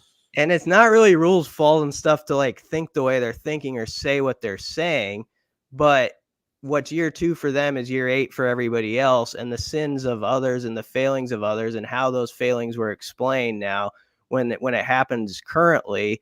And if they're explained in any way the same way as like, this is what we're going to do to fix it, people are going to immediately be skeptical of it. And that's fair for the fans, I'm saying. But that's where it gets a little tricky for Rhule right now. Because whatever he says this off season is going to be, I think, just sort of like, yeah, well, we'll see, because it's just been, the games at the end of this year just were reminders sort of like 21 and some of those other seasons. And so that's where we got an interesting situation. I would say no, though, because if they were, to your question, because if they were practicing for bowls right now, we'd be making a huge deal about, oh, they got to 6 or 7 wins, whatever it was. And they get all these practices, look at this thing. And it's such a bottom line business. When you don't get those and you're still stuck on the outside and you're still sort of the butt of jokes for having this bowl drought, that's tough for a proud fan base. And I understand that part too. So that's why I'd say no as my answer if I'm not allowed an essay. Even though I think you gave us one anyway. I gave you a 5-page essay, I think. Yeah, you know what? I'll put a smiley face just like my teacher in high school used to do on things like, hey, you tried, here's an 80. BC, your trilogy talk, I got sidetracked in my head a little bit here. You described basically my exact experience with the Lord of the Rings trilogy, like Fellowship of the Ring, like 90 minutes in, I was like, oh, pretty good movie. And then there was like an hour and a half left, and I was like, there is a lot of walking in this film. Mm-hmm. And then the next 2, I was like, great movies, love it. I'll watch the extended edition. So I'm hoping next year we've got the 2 Towers for Matt Rhule and company. That's what we're crossing our fingers for. Yep. Thanks a lot, guys. Thanks, BC. Appreciate you. Yep. That's Brian Christopherson from Husker 24/7 on the Warhorse Sportsbook Hotline. Make sure you go to the Warhorse Casino in Lincoln or to Horseman's Park here in Omaha to place your bets. The best place in Omaha to place your sports bets. You can do that in person in Lincoln or in Omaha. Warhorse Sportsbook, no bets, no glory. If you're feeling lucky, take me with you so that I can get lucky too, please. Yeah, I had a rough week with my picks, so I gotta have to regroup before I head out to Warhorse again. We're halfway through the show. More Hurrdat Sports Radio coming up next.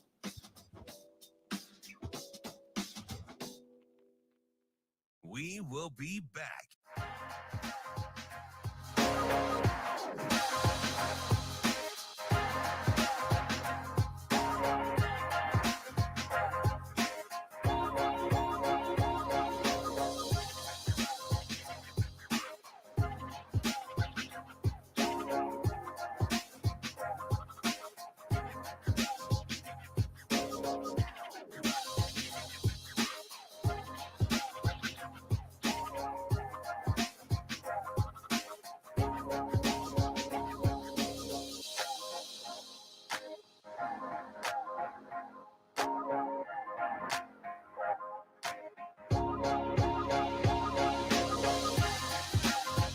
We will be back.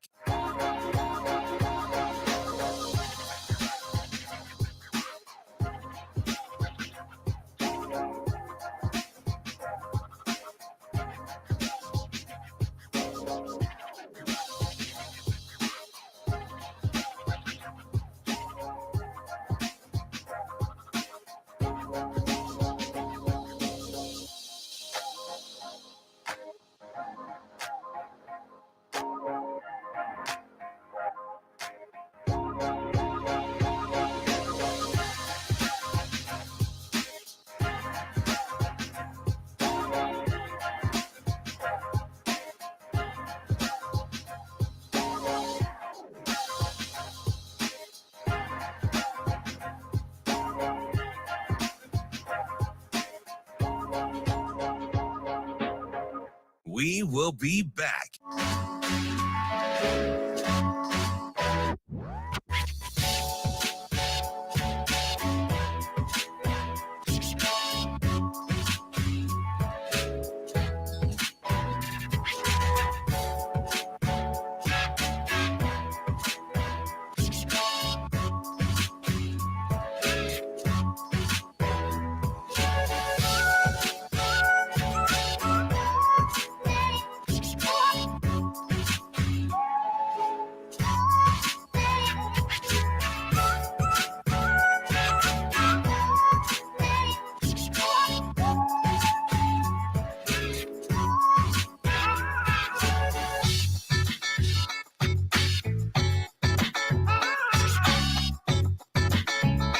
We will be back.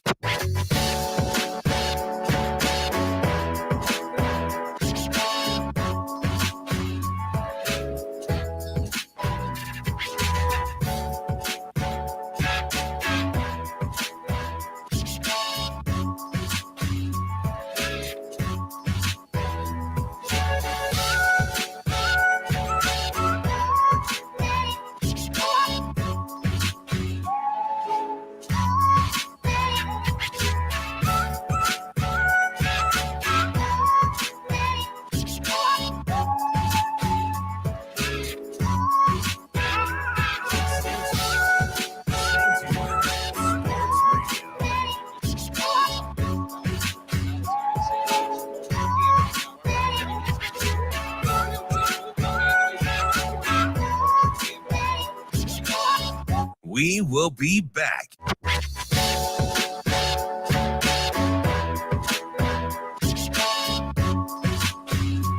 Sports Radio.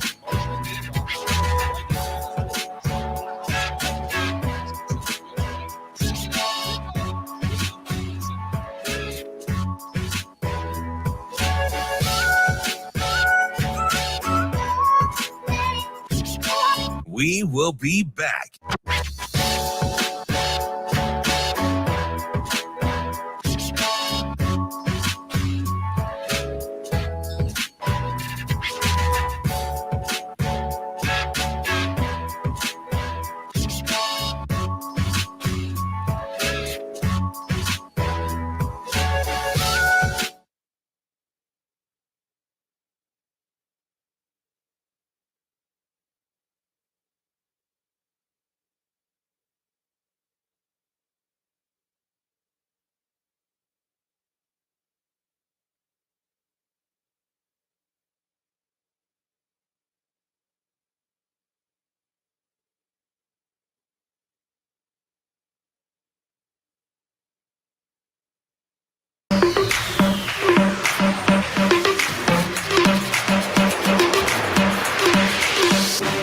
You're listening to Hurrdat Sports Radio.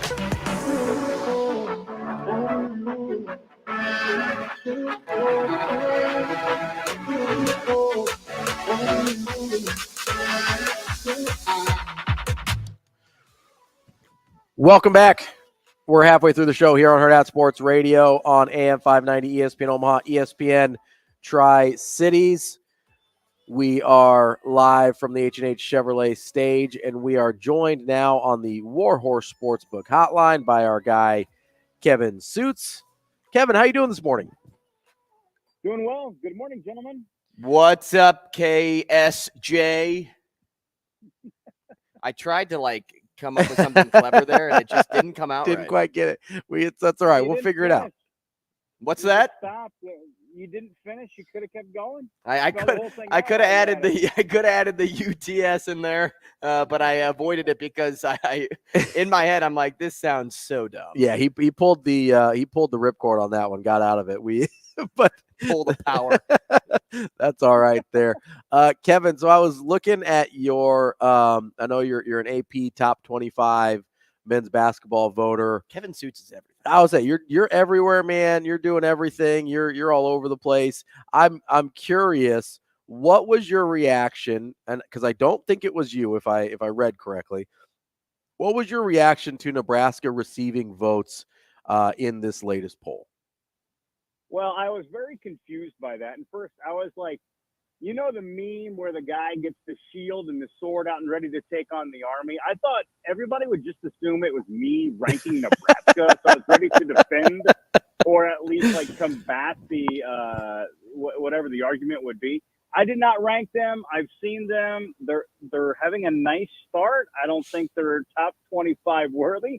I mean, out of the 25 teams that are ranked this year, I've watched all 25 teams, and they are a cut above Nebraska from everything I've seen. However, that conversation could change over the next few weeks. But, being a voter and knowing the point system, it's not like Nebraska was on multiple ballots. It was one guy, right? It was one voter from Indiana who put Nebraska, I think, 22. Yeah. And so that's how they had multiple points. So he only appeared on one ballot. So don't get too confused. Nebraska's not actually receiving votes, plural. They're receiving votes. One vote. Singular vote. 25 or 24. Yeah, it was weird. Oh, Kevin, transitioning away from one side of the hardwood to the other, I want to focus on Nebraska, or not just Nebraska volleyball, but just volleyball for a moment. NCAA volleyball tournament that is upcoming. We talk about it all the time how Nebraska is a volleyball state, and really that has everything to do with Nebraska. Like Creighton's in there, and Creighton normally is a part of that business, but really it's the University of Nebraska that kind of holds all the cards when somebody says Nebraska is a volleyball state. But what's crazy is now you add Creighton and Omaha into the mix this year, which completes the trilogy. Nebraska is literally a volleyball state. Just how big is that for the state of Nebraska? It's amazing, and it's not surprising. You're totally right, Andrew, that the Nebraska Cornhuskers, they're at the front of the whole conversation because they are an elite program that contends for national championships yearly.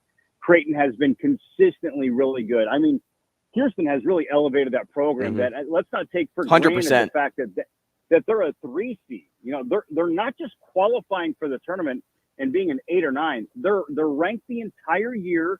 They're competitive in the Big East, winning the Big East. So it's not like that's a program that's just getting in. No, they're a conference champion, and let's not forget that. It takes a lot of work. It takes a great coaching staff, and it takes a talented roster to do it. And now you have Coach Buttermore, the way he's built up and put a lot of momentum behind Omaha. And I feel like, yes, Nebraska leads the charge, but Creighton has really found its way. And now Omaha is right behind. And I think that this isn't a one-year deal for Omaha. I think that we could see sustained success and them possibly winning the Summit League in multiple years. And the volleyball state phrase, it certainly applies, and it goes beyond Division I. You have a pair of Division II teams that are national championship contenders. They'll play this week in Wayne State, who spent a good portion of this year number 1 in Division II, and Nebraska Kearney. And that's a program that has consistently been at the top of Division II. And you could even loop in Nebraska Wesleyan is having a great year in Division III, one of their best years over the past decade. And then Concordia in the NAIA was number 1 at one point this season, and they begin their postseason this week as well. So it's going to be an exciting December, and it's not just Nebraska. It is almost every notable college volleyball program in the state could potentially make some noise in their respective brackets. And, that's a big thing to mention there too, Kevin, is all 3 teams in different sides of the bracket, which makes, rooting for Nebraska pretty easy this tournament. Now, focusing on the state school, the number 1 overall seed, the Nebraska Cornhuskers. Does Kevin Sjuts believe this is their year? It's easy to kind of just say, yeah, of course, because they're the number 1 seed. But based on everything you know about this team, is it Nebraska's year to win it all? Yeah, of course. I mean, they are so good. And I think it was about mid-September. Everybody got so wrapped up in volleyball day at Nebraska, and that was fun.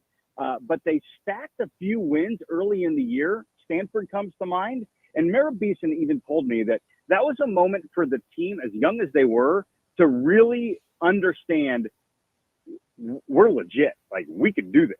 And they have just kind of fed off of that all year long, and running the table in the Big Ten and clinching that in Week 19, that is unheard of. This is the Big Ten with consistently good programs, not just Wisconsin, but Penn State and Purdue. So the fact that they went undefeated through the first 19 matches or 18 matches in Big Ten play was pretty wild for them to do that. And not to go like non-tangible, but the storyline aspect of this year, it just feels like the only fitting in for Nebraska this year is the hoist the trophy in Tampa, Florida, because of Volleyball Day in Nebraska and because of the national and international attention this team has received. And they have packed every single arena they've gone to. And the fact that they finally ended the skid against Wisconsin and they beat Stanford on the road, it just feels like all the stars are aligning, and there's one realistic and fitting finish to this year, and that would be Nebraska winning the national championship. Kevin, how hard is it for you to, because this is something I struggle with a little bit, because you look at this team and you're like, hey, they're so young, right? They've only, I think they only have one senior. All the main pieces are like freshmen and sophomores, just a super duper young team. And I find myself thinking, it's like, well, if they don't get it this year, they're going to have more opportunities. How hard is it to not be, complacent about how special this year has been? I know it's kind of weird to say with the Volleyball Day in Nebraska and only losing the one match in the regular season, but I do find myself thinking sometimes like, well, if they don't get it this year, they'll have next year because they're so young. Yeah, but I think there's new energy with this year's team because there's no Nicklin Hames on the court. And it was almost like the start of this year kind of turned the page with the program, because with COVID and some of those players that had stayed there in the program for quite a while, I just feel like this is a new team. It's felt different. And I understand what you're saying, Ravi, about like, they have no seniors. Everybody is coming back next year. Not to mention they could possibly pick somebody up from the portal. Yeah. So, yes, this isn't just a one-year deal. This could be a pretty special stretch. I don't want to say dynasty, but there's potential there because Lexi Rodriguez is a junior and Merritt Beeson is a junior and Harper Murray's a freshman. That's crazy to say out loud. But it takes me back to media day at the beginning of the year. I asked one of the players about the youth on the team, the 5 freshmen, and I think it was Becca Alex. She just looked me dead in the eye and she goes, 137. And I just like had this puzzled look on my face, like, what does 137 mean? She goes, if you total the amount of years of volleyball experience on our team, it equals 137 years. So they were not going to let their youth be any sort of excuse or any kind of qualifier about like, well, they're not this because they have fresh. No, it was, we are an experienced team. It just doesn't show on the roster based on our college eligibility. It's fascinating to me. Kevin Sjuts from 1011 News in Lincoln. Kevin, we appreciate your time as always. We will catch up with you again soon. All right. Thank you, boys. Thanks, KSJ. That is Kevin Sjuts from 1011 News in Lincoln. Coming up next, we've got Joe Cook. He covers the Texas Longhorns for On3 Sports. Not to be confused with John Cook. Different guy. Volleyball guy, football guy. We've got Joe Cook coming up next on Hurrdat Sports Radio.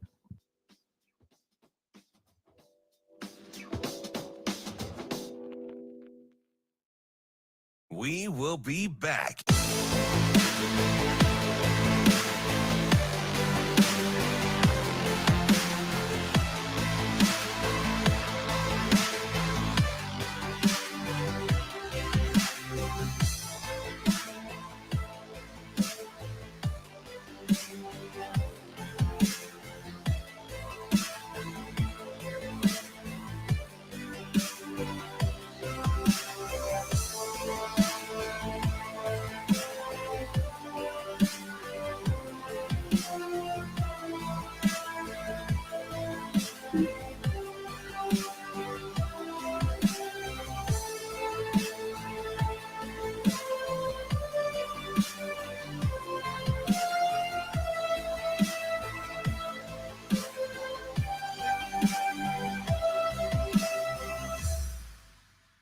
We will be back.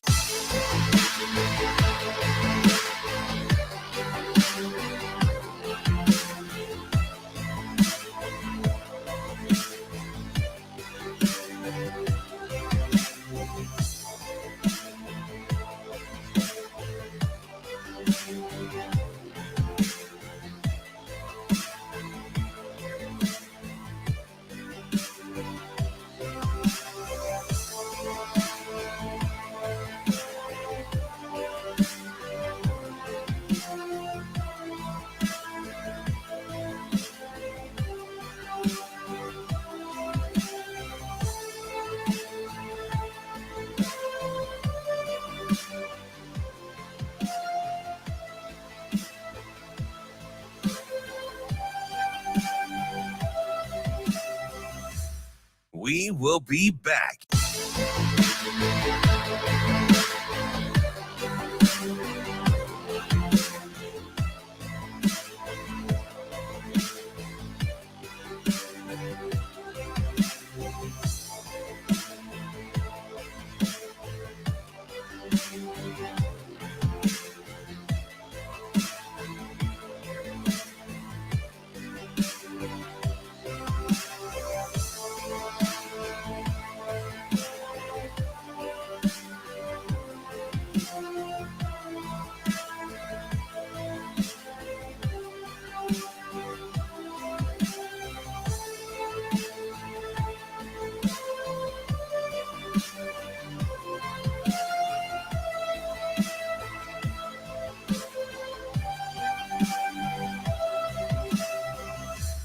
We will be back.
You're listening to Hurrdat Sports Radio. In motion, a handoff, however. Breaking tackles, 40. Midfield, Jaden Blue, one man to beat. The 40, the 30. Say goodnight to this one. Jaden Blue, 69 yards with a house call.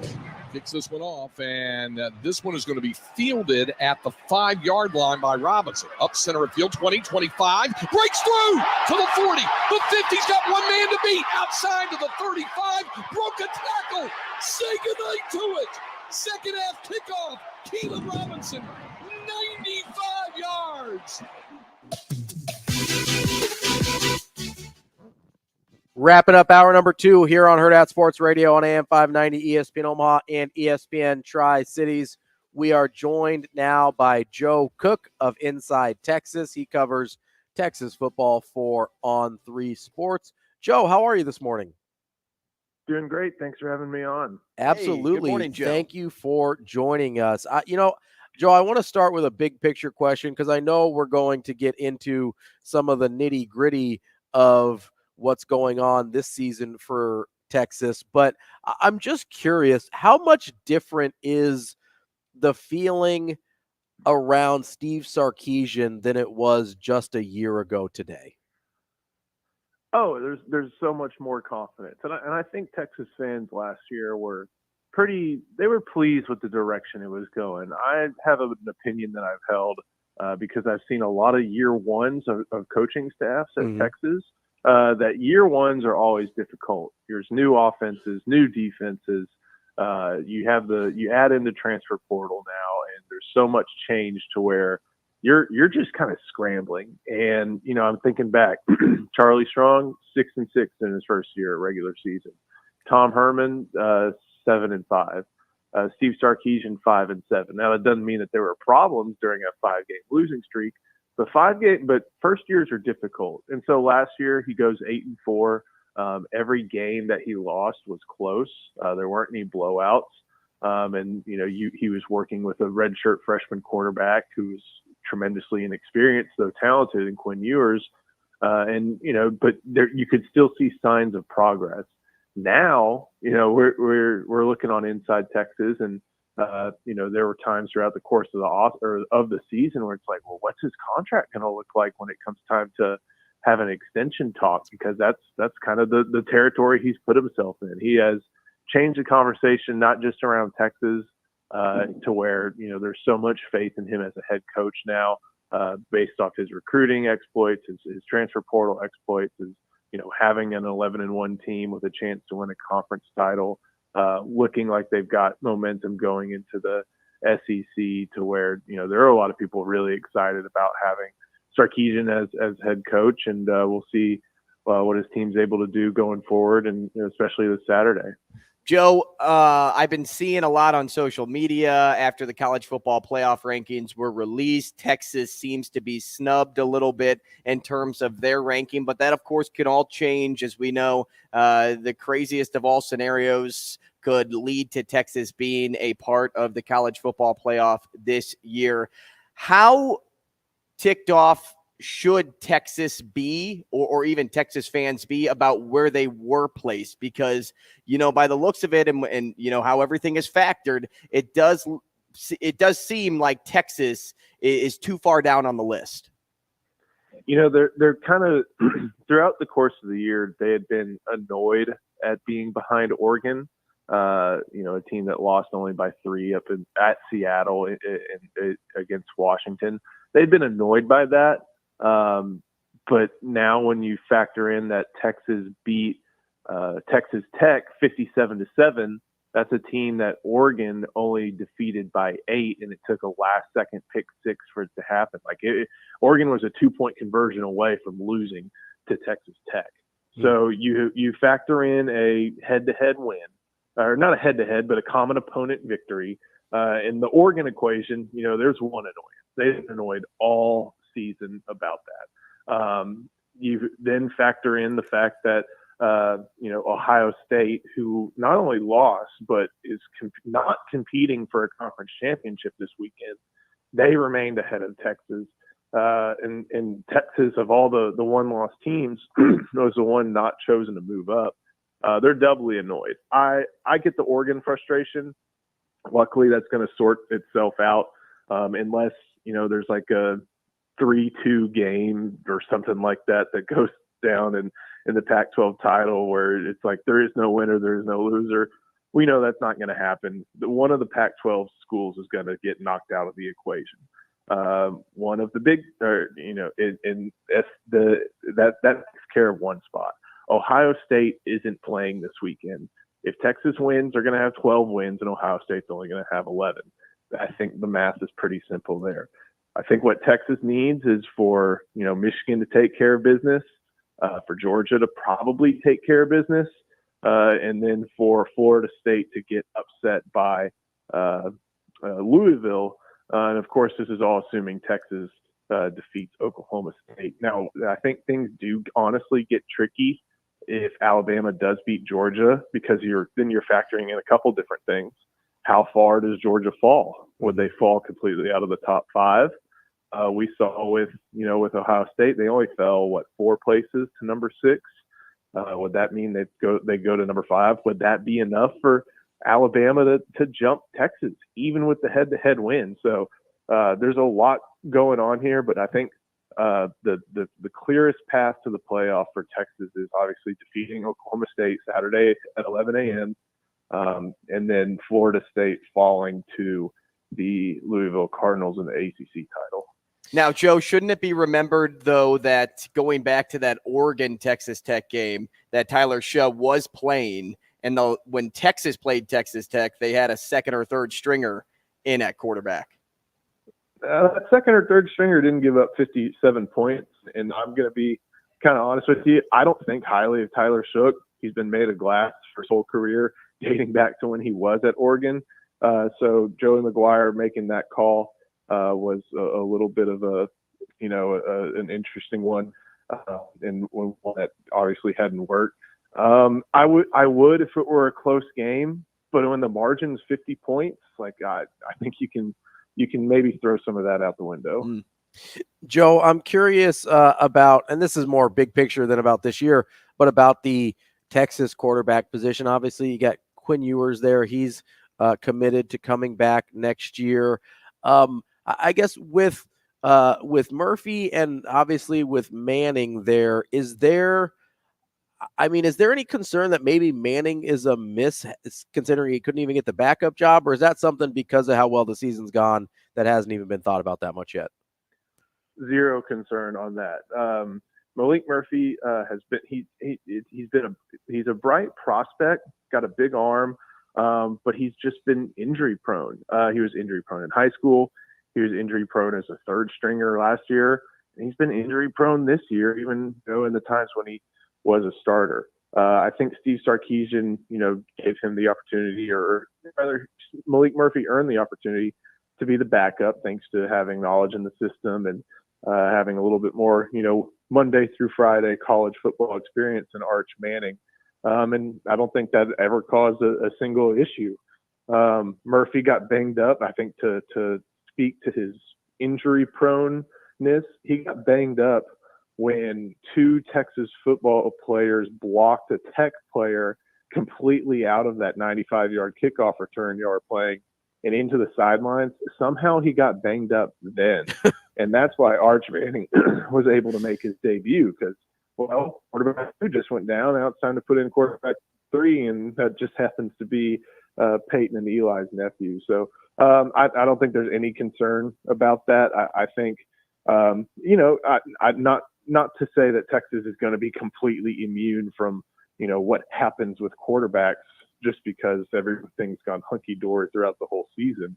But I don't think that means anything happening to Arch Manning. I think Cooper and the family and Steve Sarkisian have all been in consistent contact, and there's been no stink made. I think everybody understands this process and understands that developing, especially after Arch came from a pretty small school in New Orleans, is not a bad idea, especially when the SEC is on the horizon.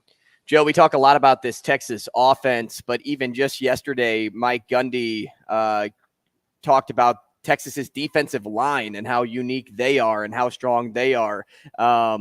Just speak to the Longhorns defense here and why they're a huge reason today why Texas is in the position they are. The Longhorn defensive line has not been able to be run on all season. Alabama got some. I think Texas Tech got some, but nothing consistent. And that means that teams they're forced to try to throw. And the Texas secondary is good enough to where that's not really a repeatable strategy. Byron Murphy and Tavondre Sweat are two of the more dominant defensive tackles I can remember watching while at Texas. Tavondre Sweat's more than likely going to be a first rounder. I think he's going to win the Outland Trophy. I think he had a good enough game against fellow finalist Cooper Beebe, and is also on a better team than Notre Dame's Joe Alt, so where that's going to factor into the minds of voters, and I think he'll be very deserving. Been those two running between the tackles is just teams haven't been able to do it, and that's why Texas has a top 5 rush defense. I know that obviously skews their pass defense and over skews it sometimes because of poor play in the secondary. That Texas has to be mindful of, especially as they're going forward into the next 1, 2, maybe 3 games. But it's been those two guys, Sweat and Murphy, have led the way. Joe, as we let you go here, I noticed as I'm looking at your Twitter profile, is that an Omaha landmark in your background picture there? It is. That's one of the best pictures I've taken, and I made 2 trips to Omaha. I had to drive from Austin, Texas to get there. So, Joe, you look great, man. That's a nice 12, 14-hour trip. It's not terrible there. Joe, we appreciate your time, and hopefully you'll be back in Omaha again soon. Hey, would love to see it again. Thank you, guys. That's Joe Cook. He writes for Inside Texas of On3 Sports. Coming up next, we've got Avery Howard. We will be back.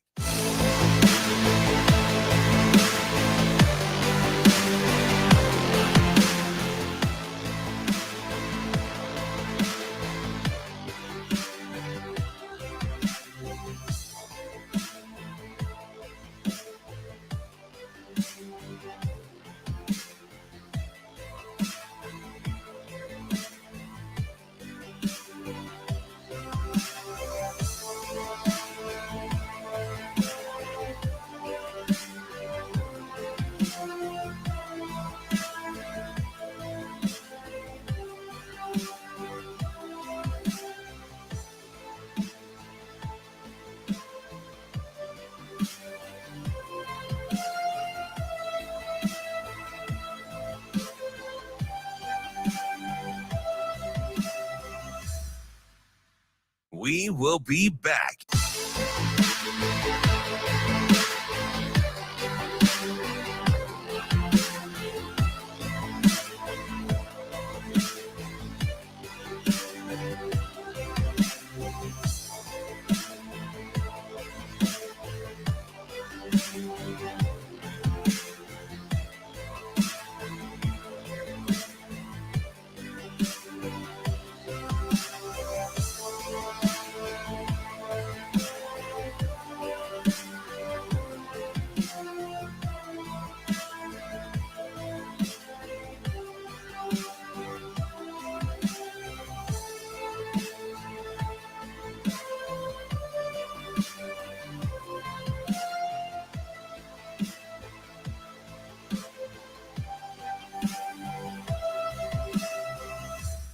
We will be back.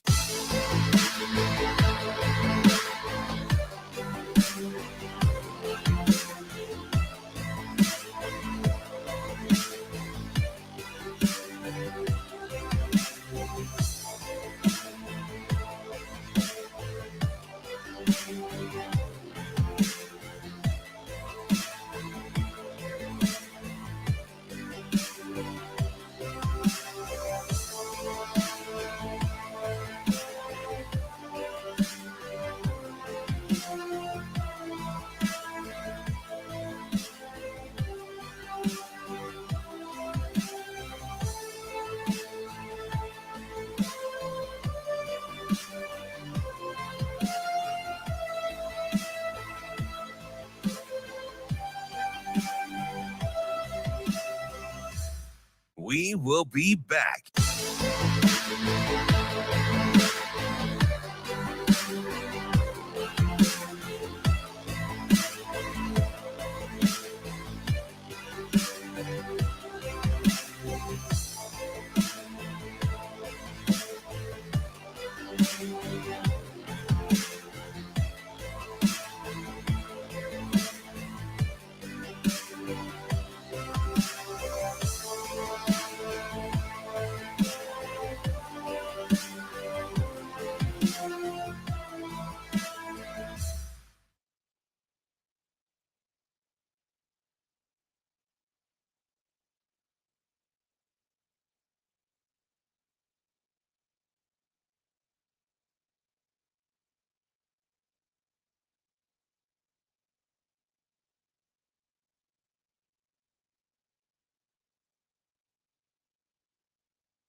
Welcome to Hurrdat Sports Radio.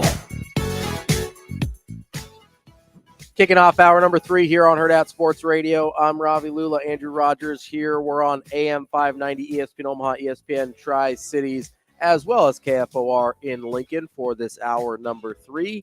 And we are brought to you by our friends at Dyer Law. If you've been hurt in a personal injury accident, you can count on the Dyer Law team to provide you with a helping hand when you need it. No matter what you're dealing with, call the Dyer Law team at 402-393-7529 or visit dyer.law to chat with trusted professionals about your personal injury claim. That's DYER.law. Catching up on some of the comments in the YouTube stream as Avarie Howard gets set to join us here for the 9 o'clock hour.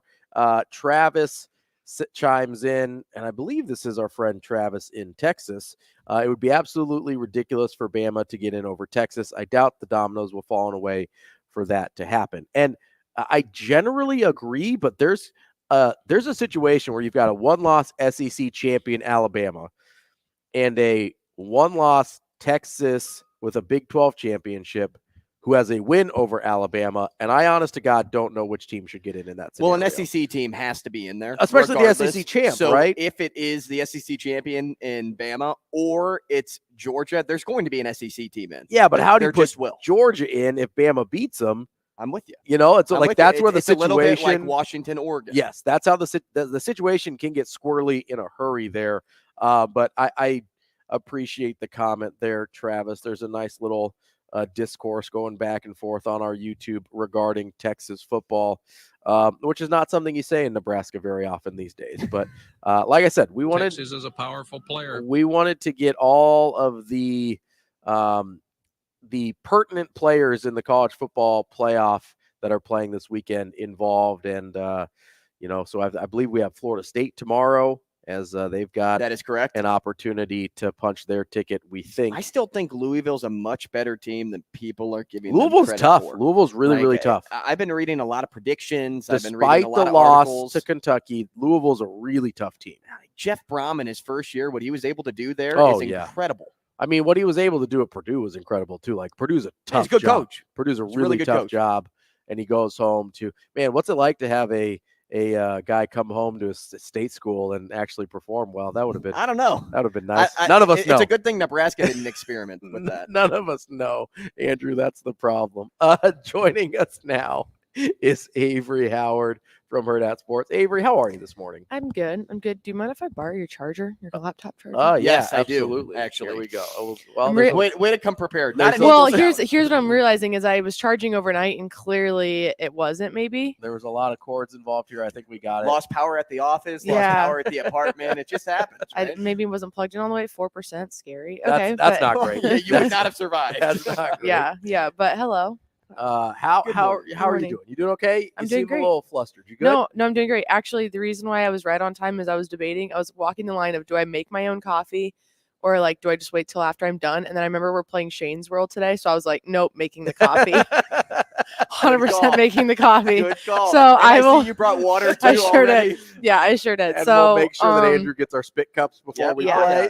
I will have spit cups on hand. You know what worries me? You're at fault. Is I'm already, the stomach is kind of like in shambles because I mixed my Celsius with my vitamin.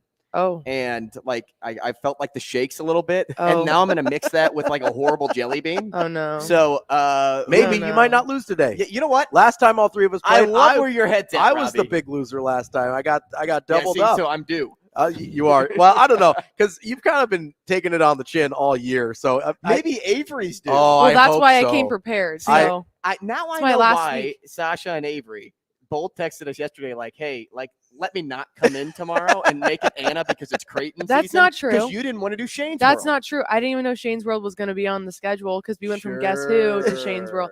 Well, I was like, Nebraska Creighton's coming up on Sunday. Naturally, Anna B can, but it's fine. And we wanted to wrap up the season. Yeah, we wanted to wrap up the season because I had a stupid idea that I'm going to make you all participate in. And it is I made mine in simpler form for us. Yeah.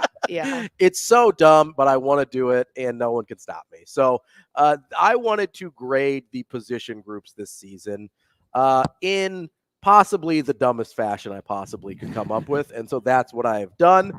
I asked Andrew to grade them in a dumb fashion as well, which he has obliged. And Avarie, did you grade them in a normal fashion?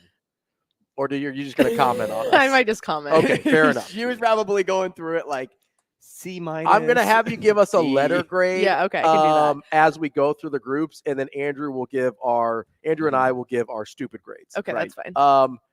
Yours are ice creams, right? The top 10 ice cream flavors, according to, and this is a mouthful, The International Dairy Foods Association, the IDFA. I'm sure everybody knew that acronym. The authority on ice cream. I just wanted to share what it meant. Yeah, you got to share your sources. We appreciate that. I will be grading my my position groups based on Marvel movies and what Marvel movie I think they equate to. Which there are so many Marvel movies, so I'm curious because. So I stuck to the Infinity Saga. Okay. Because I'll be honest, the Multiverse Saga is not for me right now. I'm not in on it. But I was a very big Infinity Saga guy. So, and Avery doesn't know what we're talking about because we already asked her, and she's like, "I've seen like 2 Marvel movies ever." Yeah. So that's why she's not giving in a row at random. That's why she's giving letter grades. Yeah. It is ridiculous. You sent them. You sent them, and my head was like, I don't know. Which position group would you like to start with? Well, do you want to start like worst to best? Ooh, interesting. Sure. Okay. So we're starting with quarterbacks then. Yep. Avery, letter grade on the quarterbacks. This is so rough. You can be honest.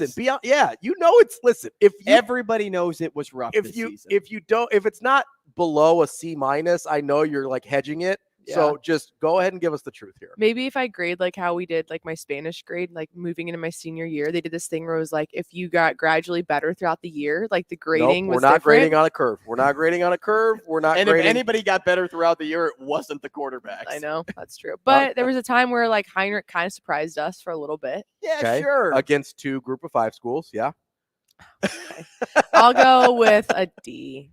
I think a D is I think it's fair. Probably fair. Yeah. Andrew, ice cream flavor. That is Neapolitan ice cream. Nobody likes it. Nobody likes it. And there's 3 different flavors. And there's too much going on.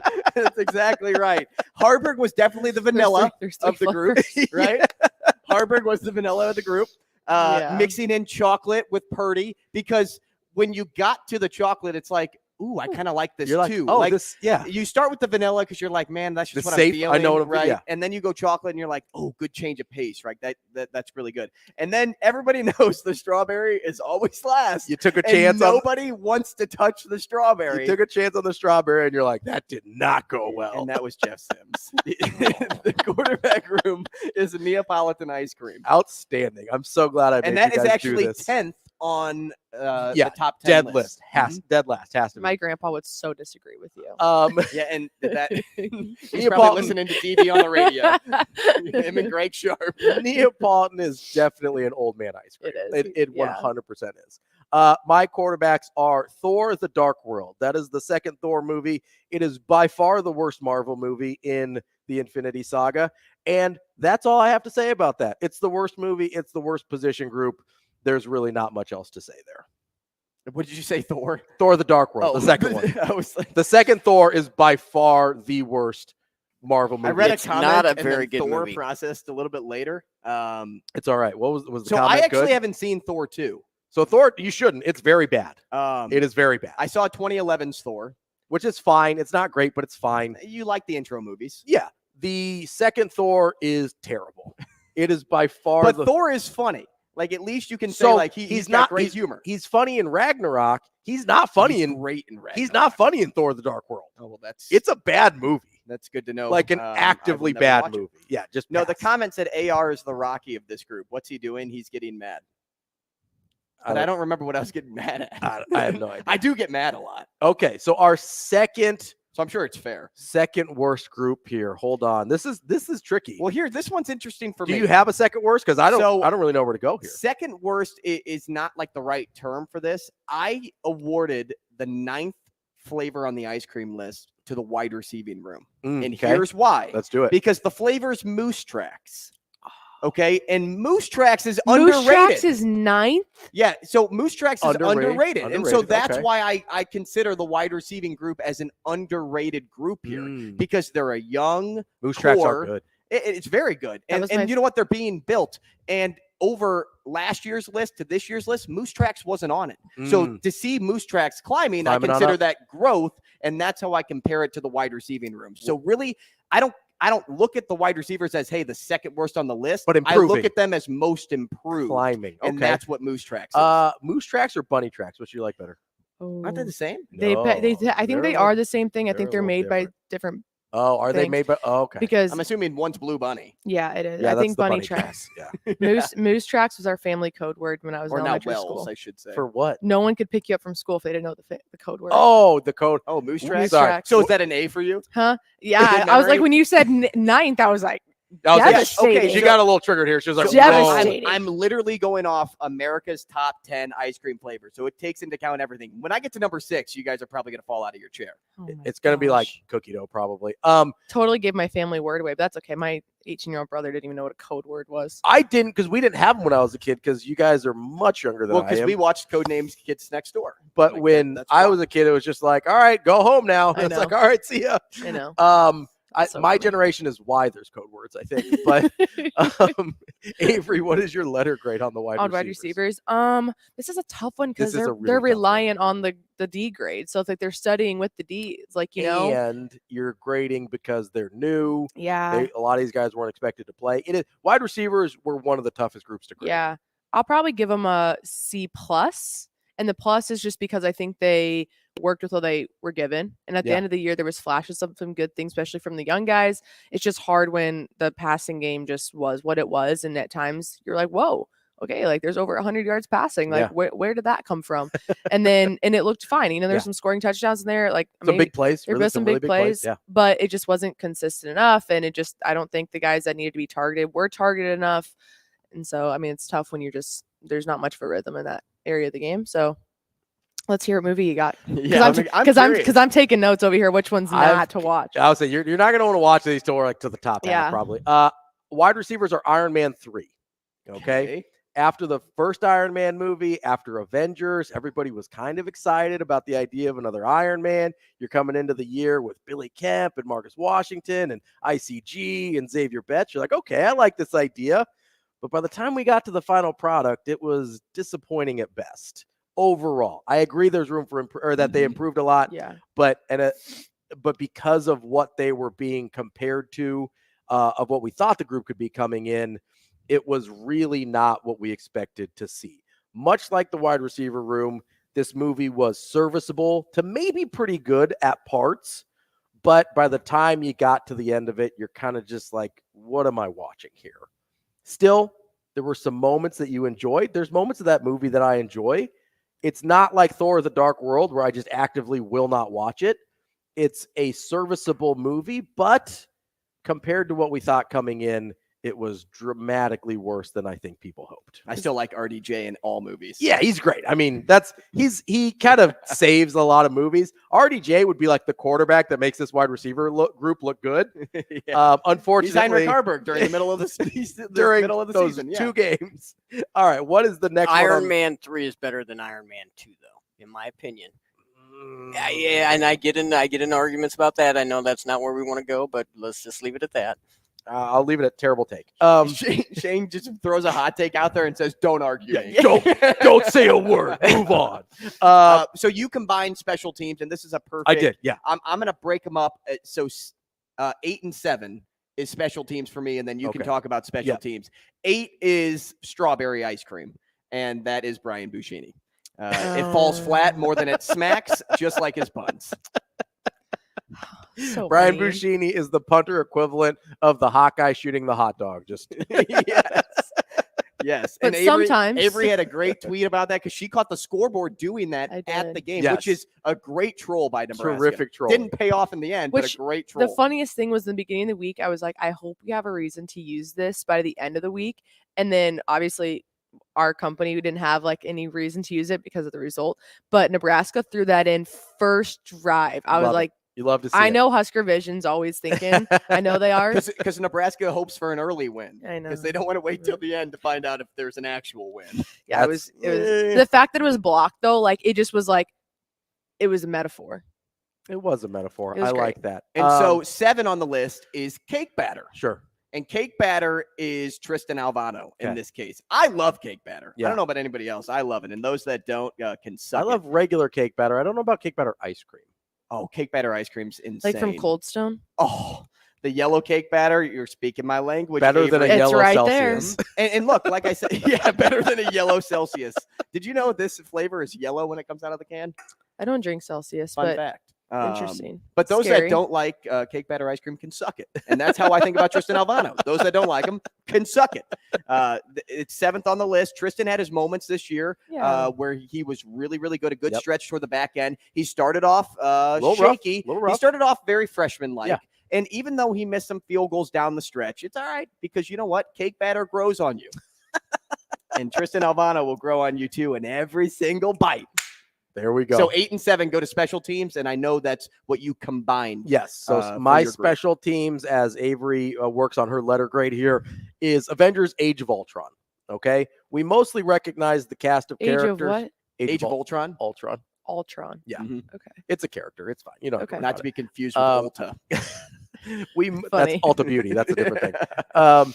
We mostly recognize the cast of characters going into this movie, much like we did with the special teams units, and there was optimism heading in, but the results were somewhere between underwhelming and flat out disappointing. Age of Ultron, not a very good movie, despite having a lot of characters we like. The special teams unit overall didn't perform very well, despite having a lot of characters that we thought we were going to like. That is my special teams movie. So am I grading special teams as a unit, or do I get to just grade Tristan Alvano? And like, what were we? You can break them up if you'd like. Yeah. Well, I'm going to give Tristan a B because considering last year, or was it 2 seasons ago, a point after was considerably hard sketchy. to get. That was 2 years, right? 2 years ago, Hard it was to get. It was Bleak like, Road was okay last year. you're right. Okay, But so 2 years ago, where they were like, "Hey, I don't know if we can make an extra point." Where it was like, okay, we'll go with 6 because we don't know if we'll get 7. The fact that was almost a no-brainer, I think, every time. I mean, it seems silly, but we checked that box this season. Mm-hmm. And I think more times than not, like the kicks that he did give Nebraska and 3 points here and there. And I think for him as a freshman to hit, what was it against?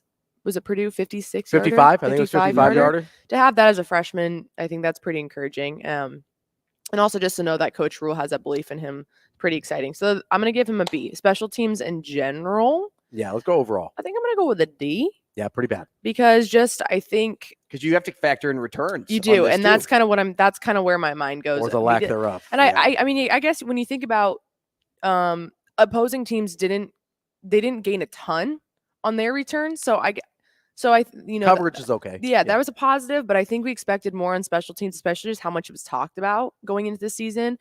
And it's probably going to be, a work in process, that area. But I think from the spark we were hoping that it would give Nebraska, that just didn't really fell a little flat. It did fall a little flat, and especially as the season went on, it didn't seem to get any better. No, I certainly didn't. I think that's probably the part where I'm like, unfortunately,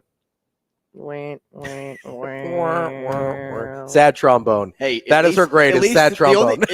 The only way you can really go though, right, is up. Right? You can't imagine you go from a D to an F. I mean, the F exists for a reason. I'll take 4 letter grades. Some people get it. I'll take the edge of the 4 versus the 1. All right. What is the next group? What's your number 6? 6, and this one's the weird ice cream that I was, kind of alluding to. Buttered pecan. Ugh. So buttered pecan is brown butter pecan, because now we're talking. Oh my goodness. No, maybe I don't know. We'll go. Is with there it, a difference? All right? So I was told when I was reading this, it's an old Southern favorite. Okay. So is that brown butter pecan? I don't know, but have you guys been to Coneflower? Yeah. No. Oh, good Coneflower's dude, really they good. have your. Is that in Blackstone? Yes, Yeah. they have your St. Louis gooey butter cake ice cream. No. Yes, way. it's one of their staples. That's Yeah. why Margaret and I have to go all the time. They have I think they have a lemon. Get out. Like a Get lemon out bar sometime. ice No, that's a cream. different movie. We're doing Marvel movies. No, Not Jordan the Peele brown. movies. They have brown butter pecan there, but my favorite place at home has this brown butter pecan. It's just like, it's not the old people ice cream. It's like it's the old Southern classic. Because That's I think incredible. I think So butter I know where to pecan. I go go now. old people. yeah, Yeah. the brown butter pecan Goodness is gracious. It's like a revamp of an old classic. Yeah, Okay. sure. I need to make my way to Blackstone. Yeah. Sure you do. So anyway, butter pecan Yeah, is sorry. 6, and because it's a weird one, at least to me, I feel like this is awarded to the Nebraska running back room. Ooh, okay. Because Emmett Johnson, Yeah. Despite things going incredibly wrong, he made things better. Yeah. Frankly, and I feel that's what buttered pecan ice cream is. One, okay, one you never want to choose. But apparently it tastes pretty good. That's Nebraska's running back room. Yeah, that's fair. I think that's fair. Again, a movie you probably never want to choose, but it's actually not that bad, is the first Thor movie. Okay. Pretty solid. Yes. We're getting closer to movies that like I've seen recently. It's a little forgettable in the sense that it's not probably one of the first ones you think of, and it's not near the top of the list in terms of Marvel movies, but we get introduced to some characters we really like, and I actually think some of the headliners of that movie, so your Chris Hemsworth and your Tom Hiddleston, Loki and Thor, the movie kind of gets stolen, I think, by Natalie Portman. She is, I think, the best part of that movie, and the her professor, the old guy, Stellan Skarsgård is his actor's name. I don't remember his name in the movie. I would not have even gotten to the actor's name. So well done. He's in a bunch of stuff that I like. That's the only reason I know. But so the headliners coming into the season didn't end up playing a big factor. I think in Thor, some of those performances, they're not their best performances because, as we talked about, Ragnarok is where Chris Hemsworth really shines. But still a pretty serviceable movie because some of the people lower down on the cast list really picked it up. Thor, the original. All right, the not running too back shabby. room. This is tough because it started off pretty hopeful. It looks great, right? It did. I was like, okay, sick. If the quarterback thing doesn't work out, we got, the running back situation all figured out. And of course, that would have been too easy. Kind of like the wide receiving room, though. You had a guy leave before the season even Yeah, started, no, for and sure, then for sure. you were hit with the injury bug. For sure. Yeah, very similar situations For sure. there. Yeah. They just weren't reliant on the worst group on the team in order to get some of their production. Although sometimes it pitch helps. was tough. Yeah, the pitch was tough. getting the snap to them was tough also at times. Yeah. Let's get a letter. Let's go. I really want to be really extra nice. I want to say like a B-, but it feels like that's too high. nice. So I That's think too I'm going to high. go with the C. It is too high just because it just, Emmett Johnson did what he could. And I was really actually impressed just with how much he stepped up so quickly. And Coach Rhule mentioned something, I think going into Wisconsin, just that, Emmett and Chuba were both on scout team to start the year. And, and just the way that they rose to the occasion. And I think the way that Emmett just, like AG didn't really get that RB1 spot back. No. Like it wasn't like they were really, really trading off those reps entirely equally. So he really made, I think, Emmett was pretty good. A great stride. Yeah. So I think when I think of him, I want to maybe give the B grade. Let's give it a C+. A C+, There you right? go, kind of in the middle there. Yeah. Because I want to reward that and like, to start at scout team and then to maybe at the beginning you'd be like, okay, I'm like running back 5 right now to be the guy and then to step up and do it the way he did. So I'll go with C. You got to be happy with that progress and Yeah. going into next season, knowing that you at least have that reliable option is huge for this team. Yeah. Avery, good news for you. We're going to push Shane's World another segment because we've got more position groups to get good. to. So we push it to the longer segment. Yep. Sick. So more opportunities for you to eat jelly beans. It's a good news, bad news situation here for Avery. Coming up next, we will finish our position like groups 25 minutes. ratings on Hurrdat Sports Radio.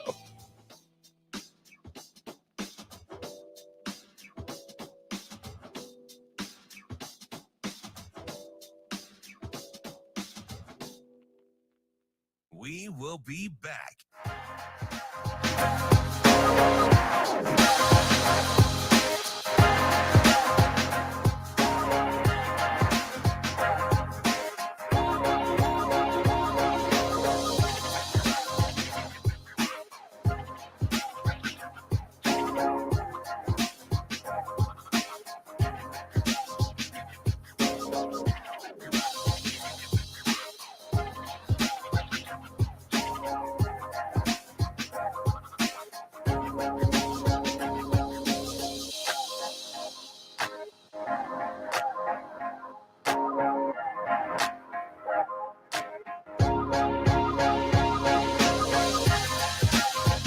We will be back.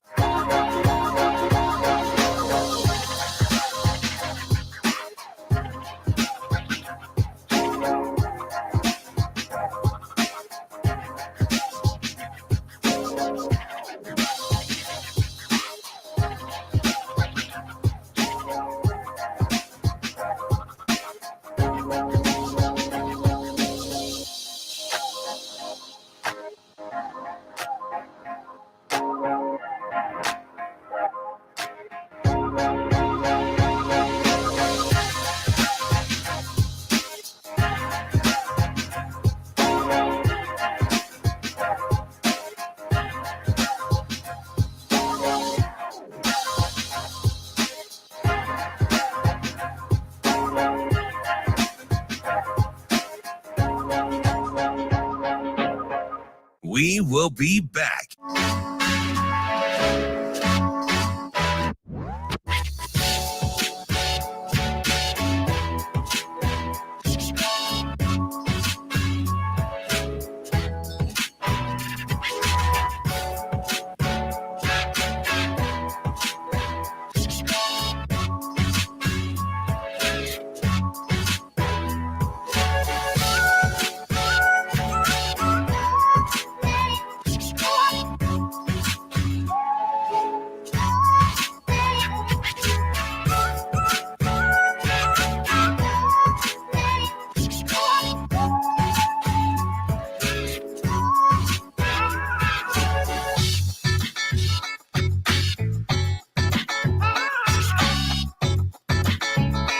We will be back.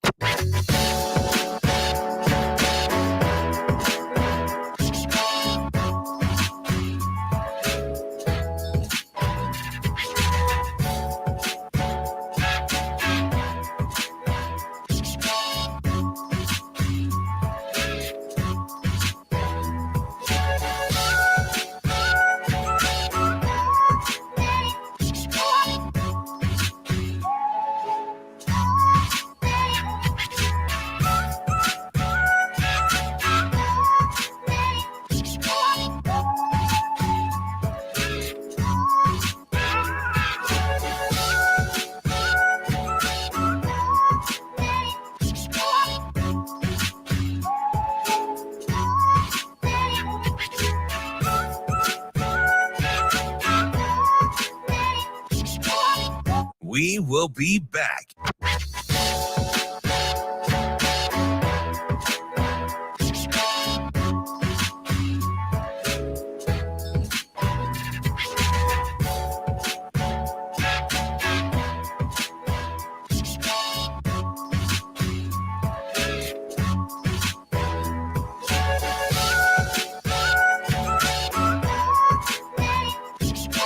We will be back.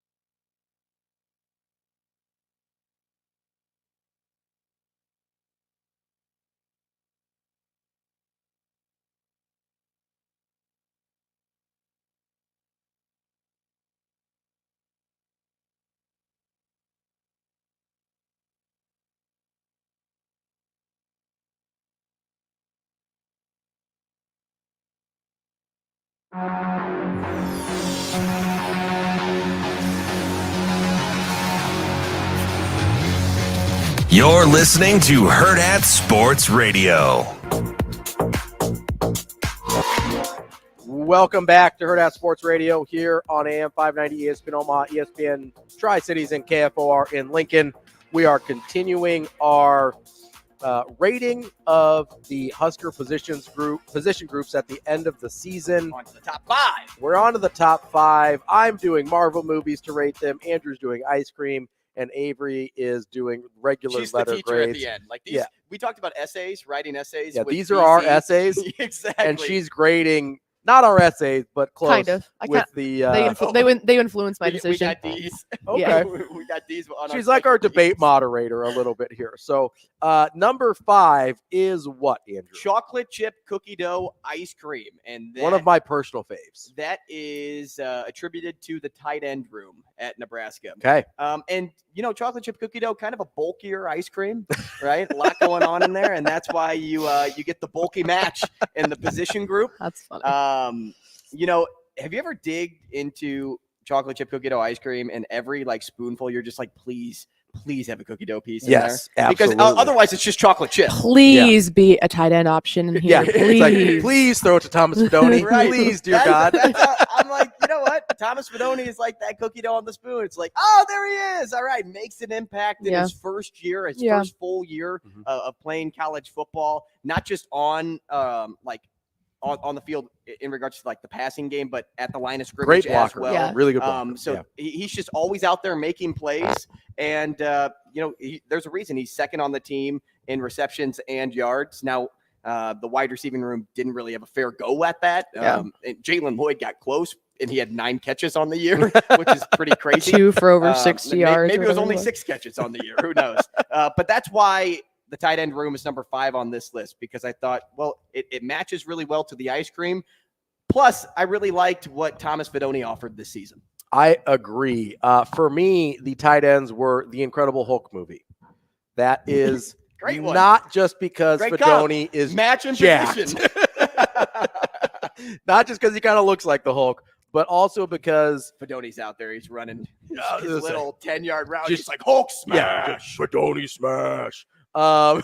It's not just because the fact that he is jacked up like the Hulk, but also this movie, much like this unit, relied mostly on the one character. In a lot of the other movies, you've got a little bit more ensembles with the Marvel cast. This is mostly just the Hulk and, your Bruce Banner, if you will. But people were excited to see this movie. People were excited to see Thomas Fidone.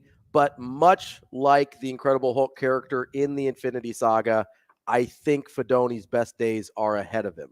And I think the Hulk's best moments in the series were in Ragnarok and in Endgame and places like that. I expect as we get further down Fidone's career, we will see even better things from our Incredible Hulk.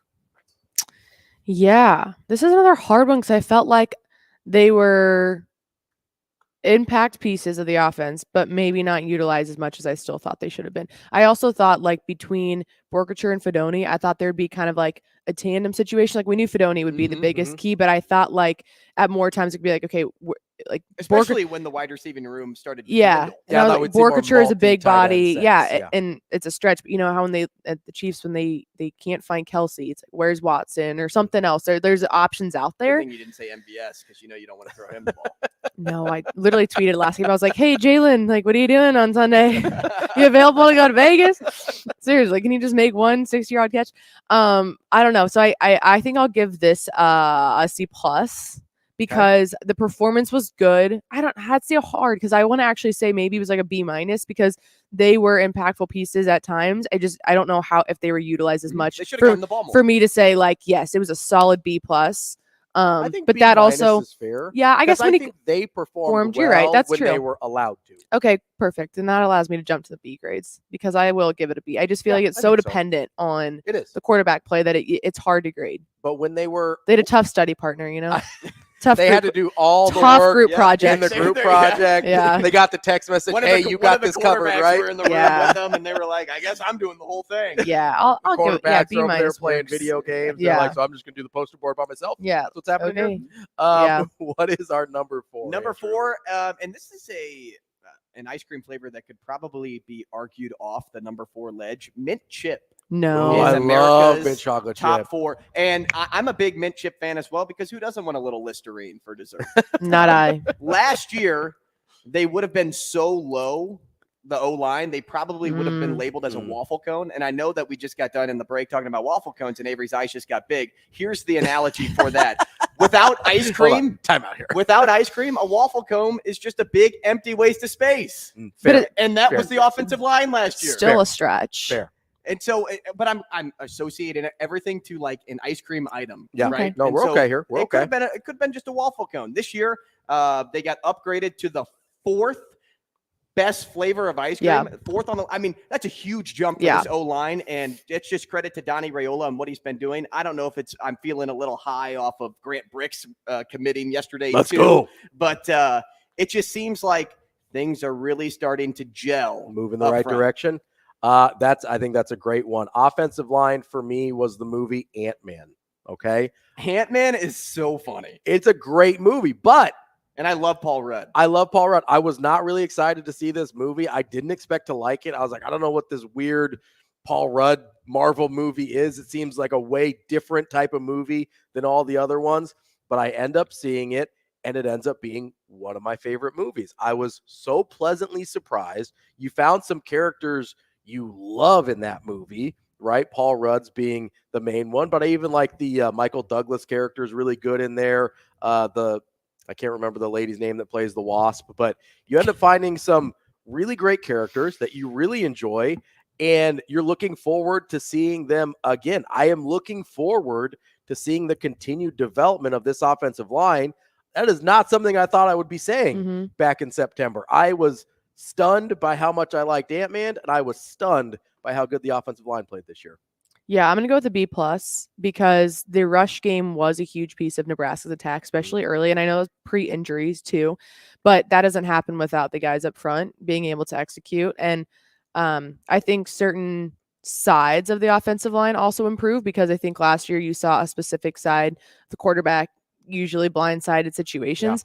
Yeah. I think as a whole, just even when the injuries came into play, we weren't discussing the offensive line the following week. It just kind of was like we just kind of moved past it, and there was young guys that were stepping up in that position and just new people that had to step into positions all within the O-line that they haven't played yet, that we were just kind of like, wow, we're not even speaking on it because it just wasn't a red flag. Like the fact that that line lost 2 starters and 3 for a section of the year, and it wasn't a disaster, and it was not a point of conversation. No, is shocking. And maybe that's because other pieces were more shocking. That's where our attention I really don't went. think they were a problem. But I was just gonna say, like, but it wasn't where I was like, but we were bouncing. What was worse, offensive line or quarter? It just shows the depth that this team has at the position, and how it's like we weren't even like, oh, is the offensive line the reason the quarterback was bad? It's like, no, the offensive line was good enough. Quarterbacks were just bad. Yeah, and I brought this up earlier in the show.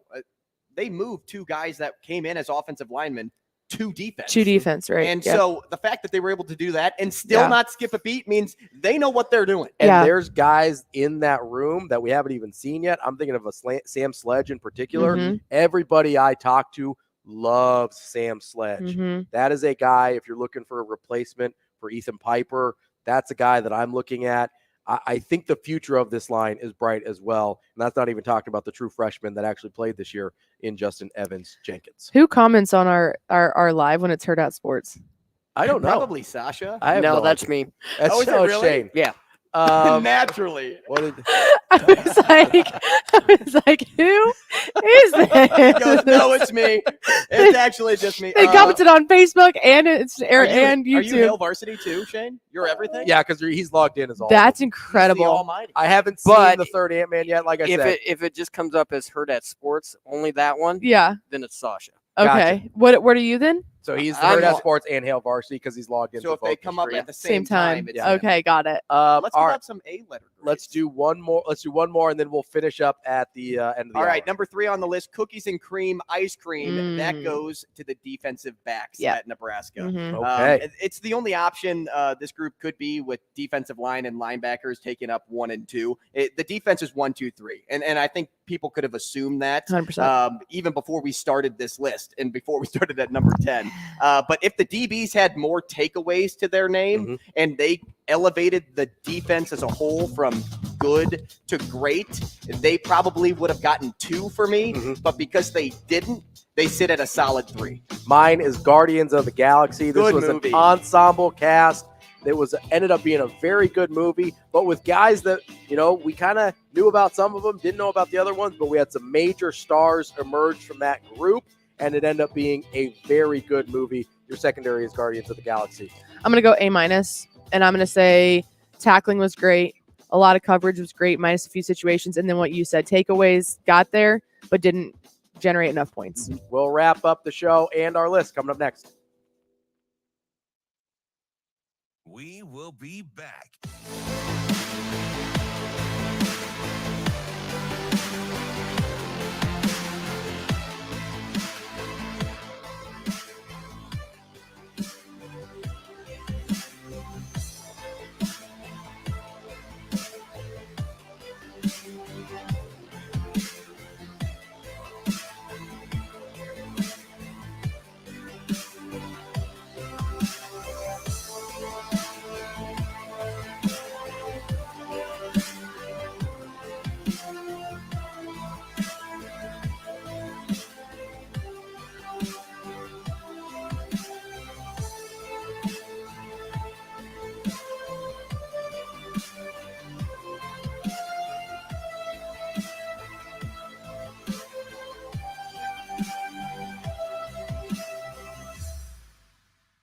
We will be back.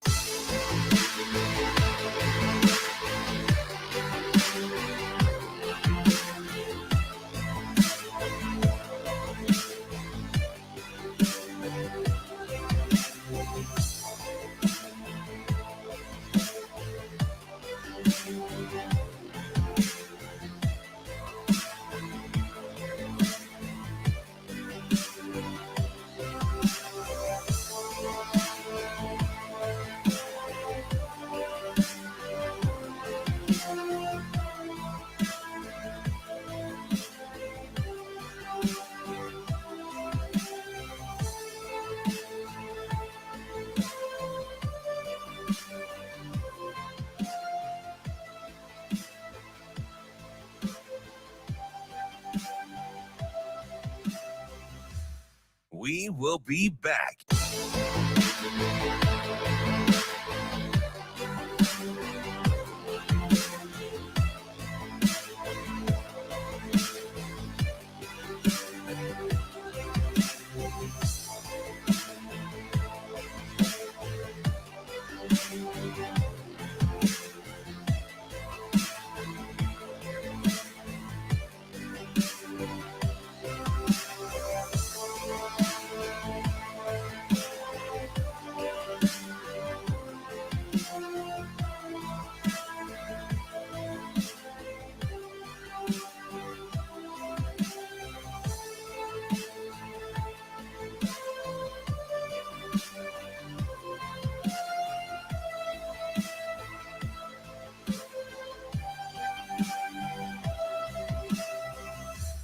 We will be back.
You're listening to Hurrdat Sports Radio.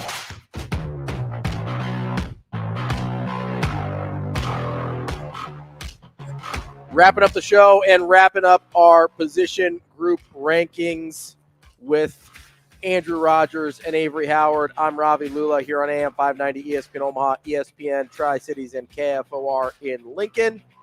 We're live from the Hurrdat Sports Bar and Grill on the H&H Chevrolet stage. All right, Andrew, we've got our top two groups left. That we do. We've got linebackers and D linemen. That's it.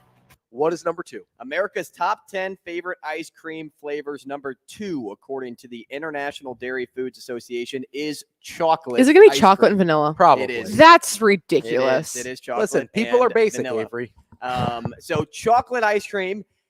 This one may shock a few people. I'm giving it to the defensive line. So they're number 2 on the list. It's well-deserved for this group. They have to be rated number 2 on the list. They had to be either 1 or 2, I guess I should say. It got better down the stretch of the season, and that's why they're number 2. Mm-hmm. We really saw the D-line start to emerge and possibly creep into number 1 territory with Ty Robinson and Nash Hutmaker. I got there. And they really became a focal point of the defense.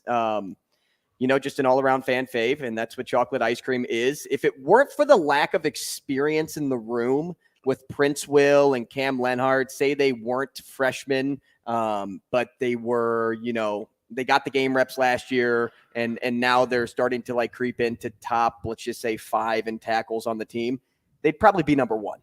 Yeah, so the defensive line was number 1 for me. But since we're doing them now, they are the Avengers.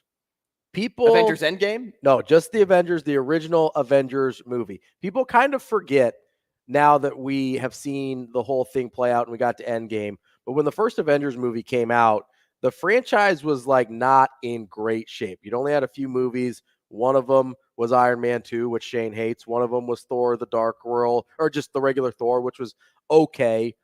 We liked some of the pieces. We loved Iron Man. We loved Captain America.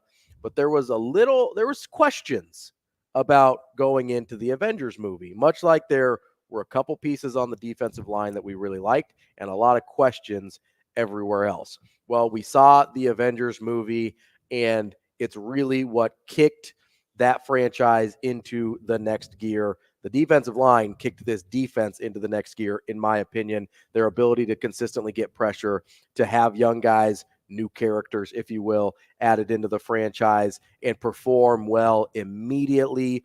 This is the unit that will propel this defense forward through the next couple of years. And that's a lot to do with the young core. With the young guys there and some of the veterans coming back. That is what the Avengers movie did for the franchise. It kicked that thing into the next gear, into what we knew it to be as we got through the rest of the franchise. The defensive line are my Avengers.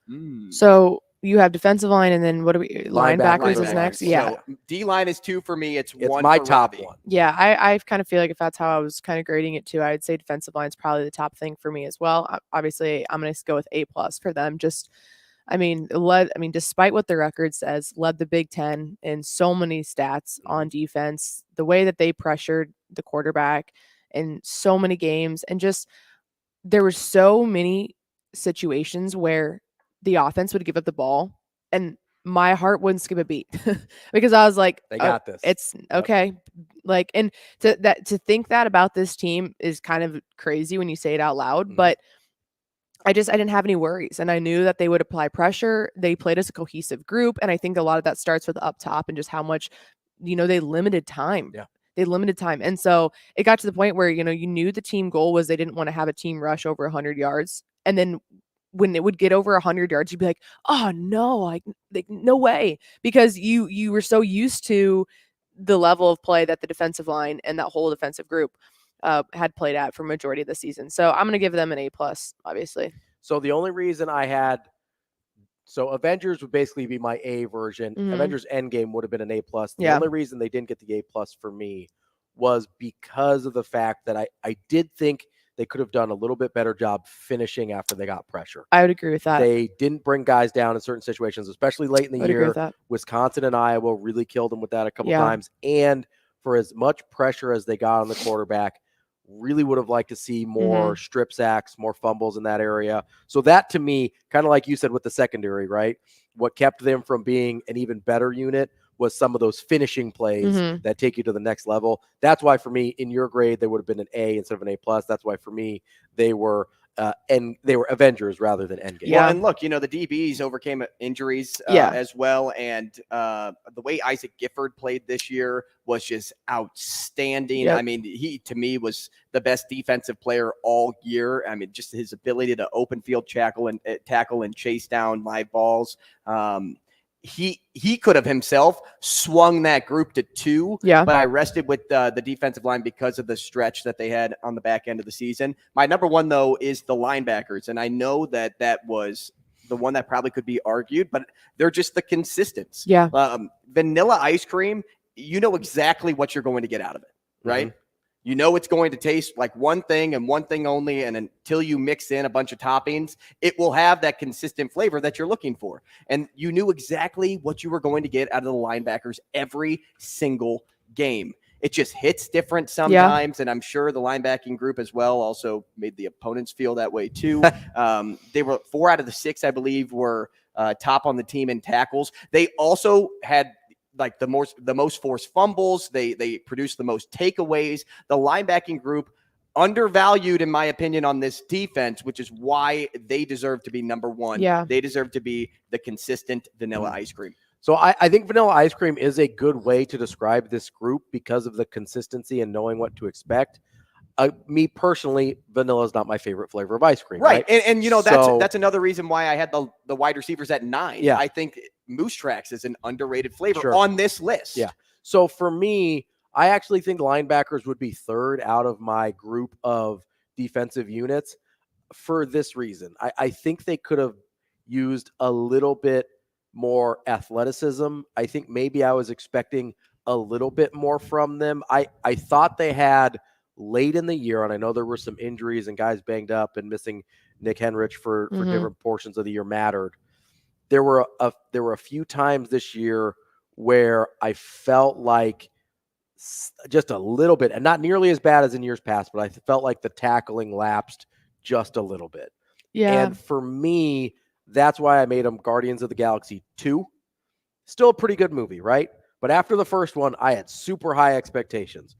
I thought the linebackers could have been the best unit on this team, and they weren't far off from it. They were a very solid unit, but I was just slightly disappointed because there were sections of the season where I would have liked the tackling to be a little crisper from that group, and I would have liked them to be a little bit more dynamic as playmakers. I think they maybe lacked a little bit of athleticism in that group going sideline to sideline. So for me, they're Guardians of the Galaxy 2, a good movie, but not in the same category as the Avengers. They're going to get an A from me because I think we discussed this earlier on this season that the key components of that linebacker group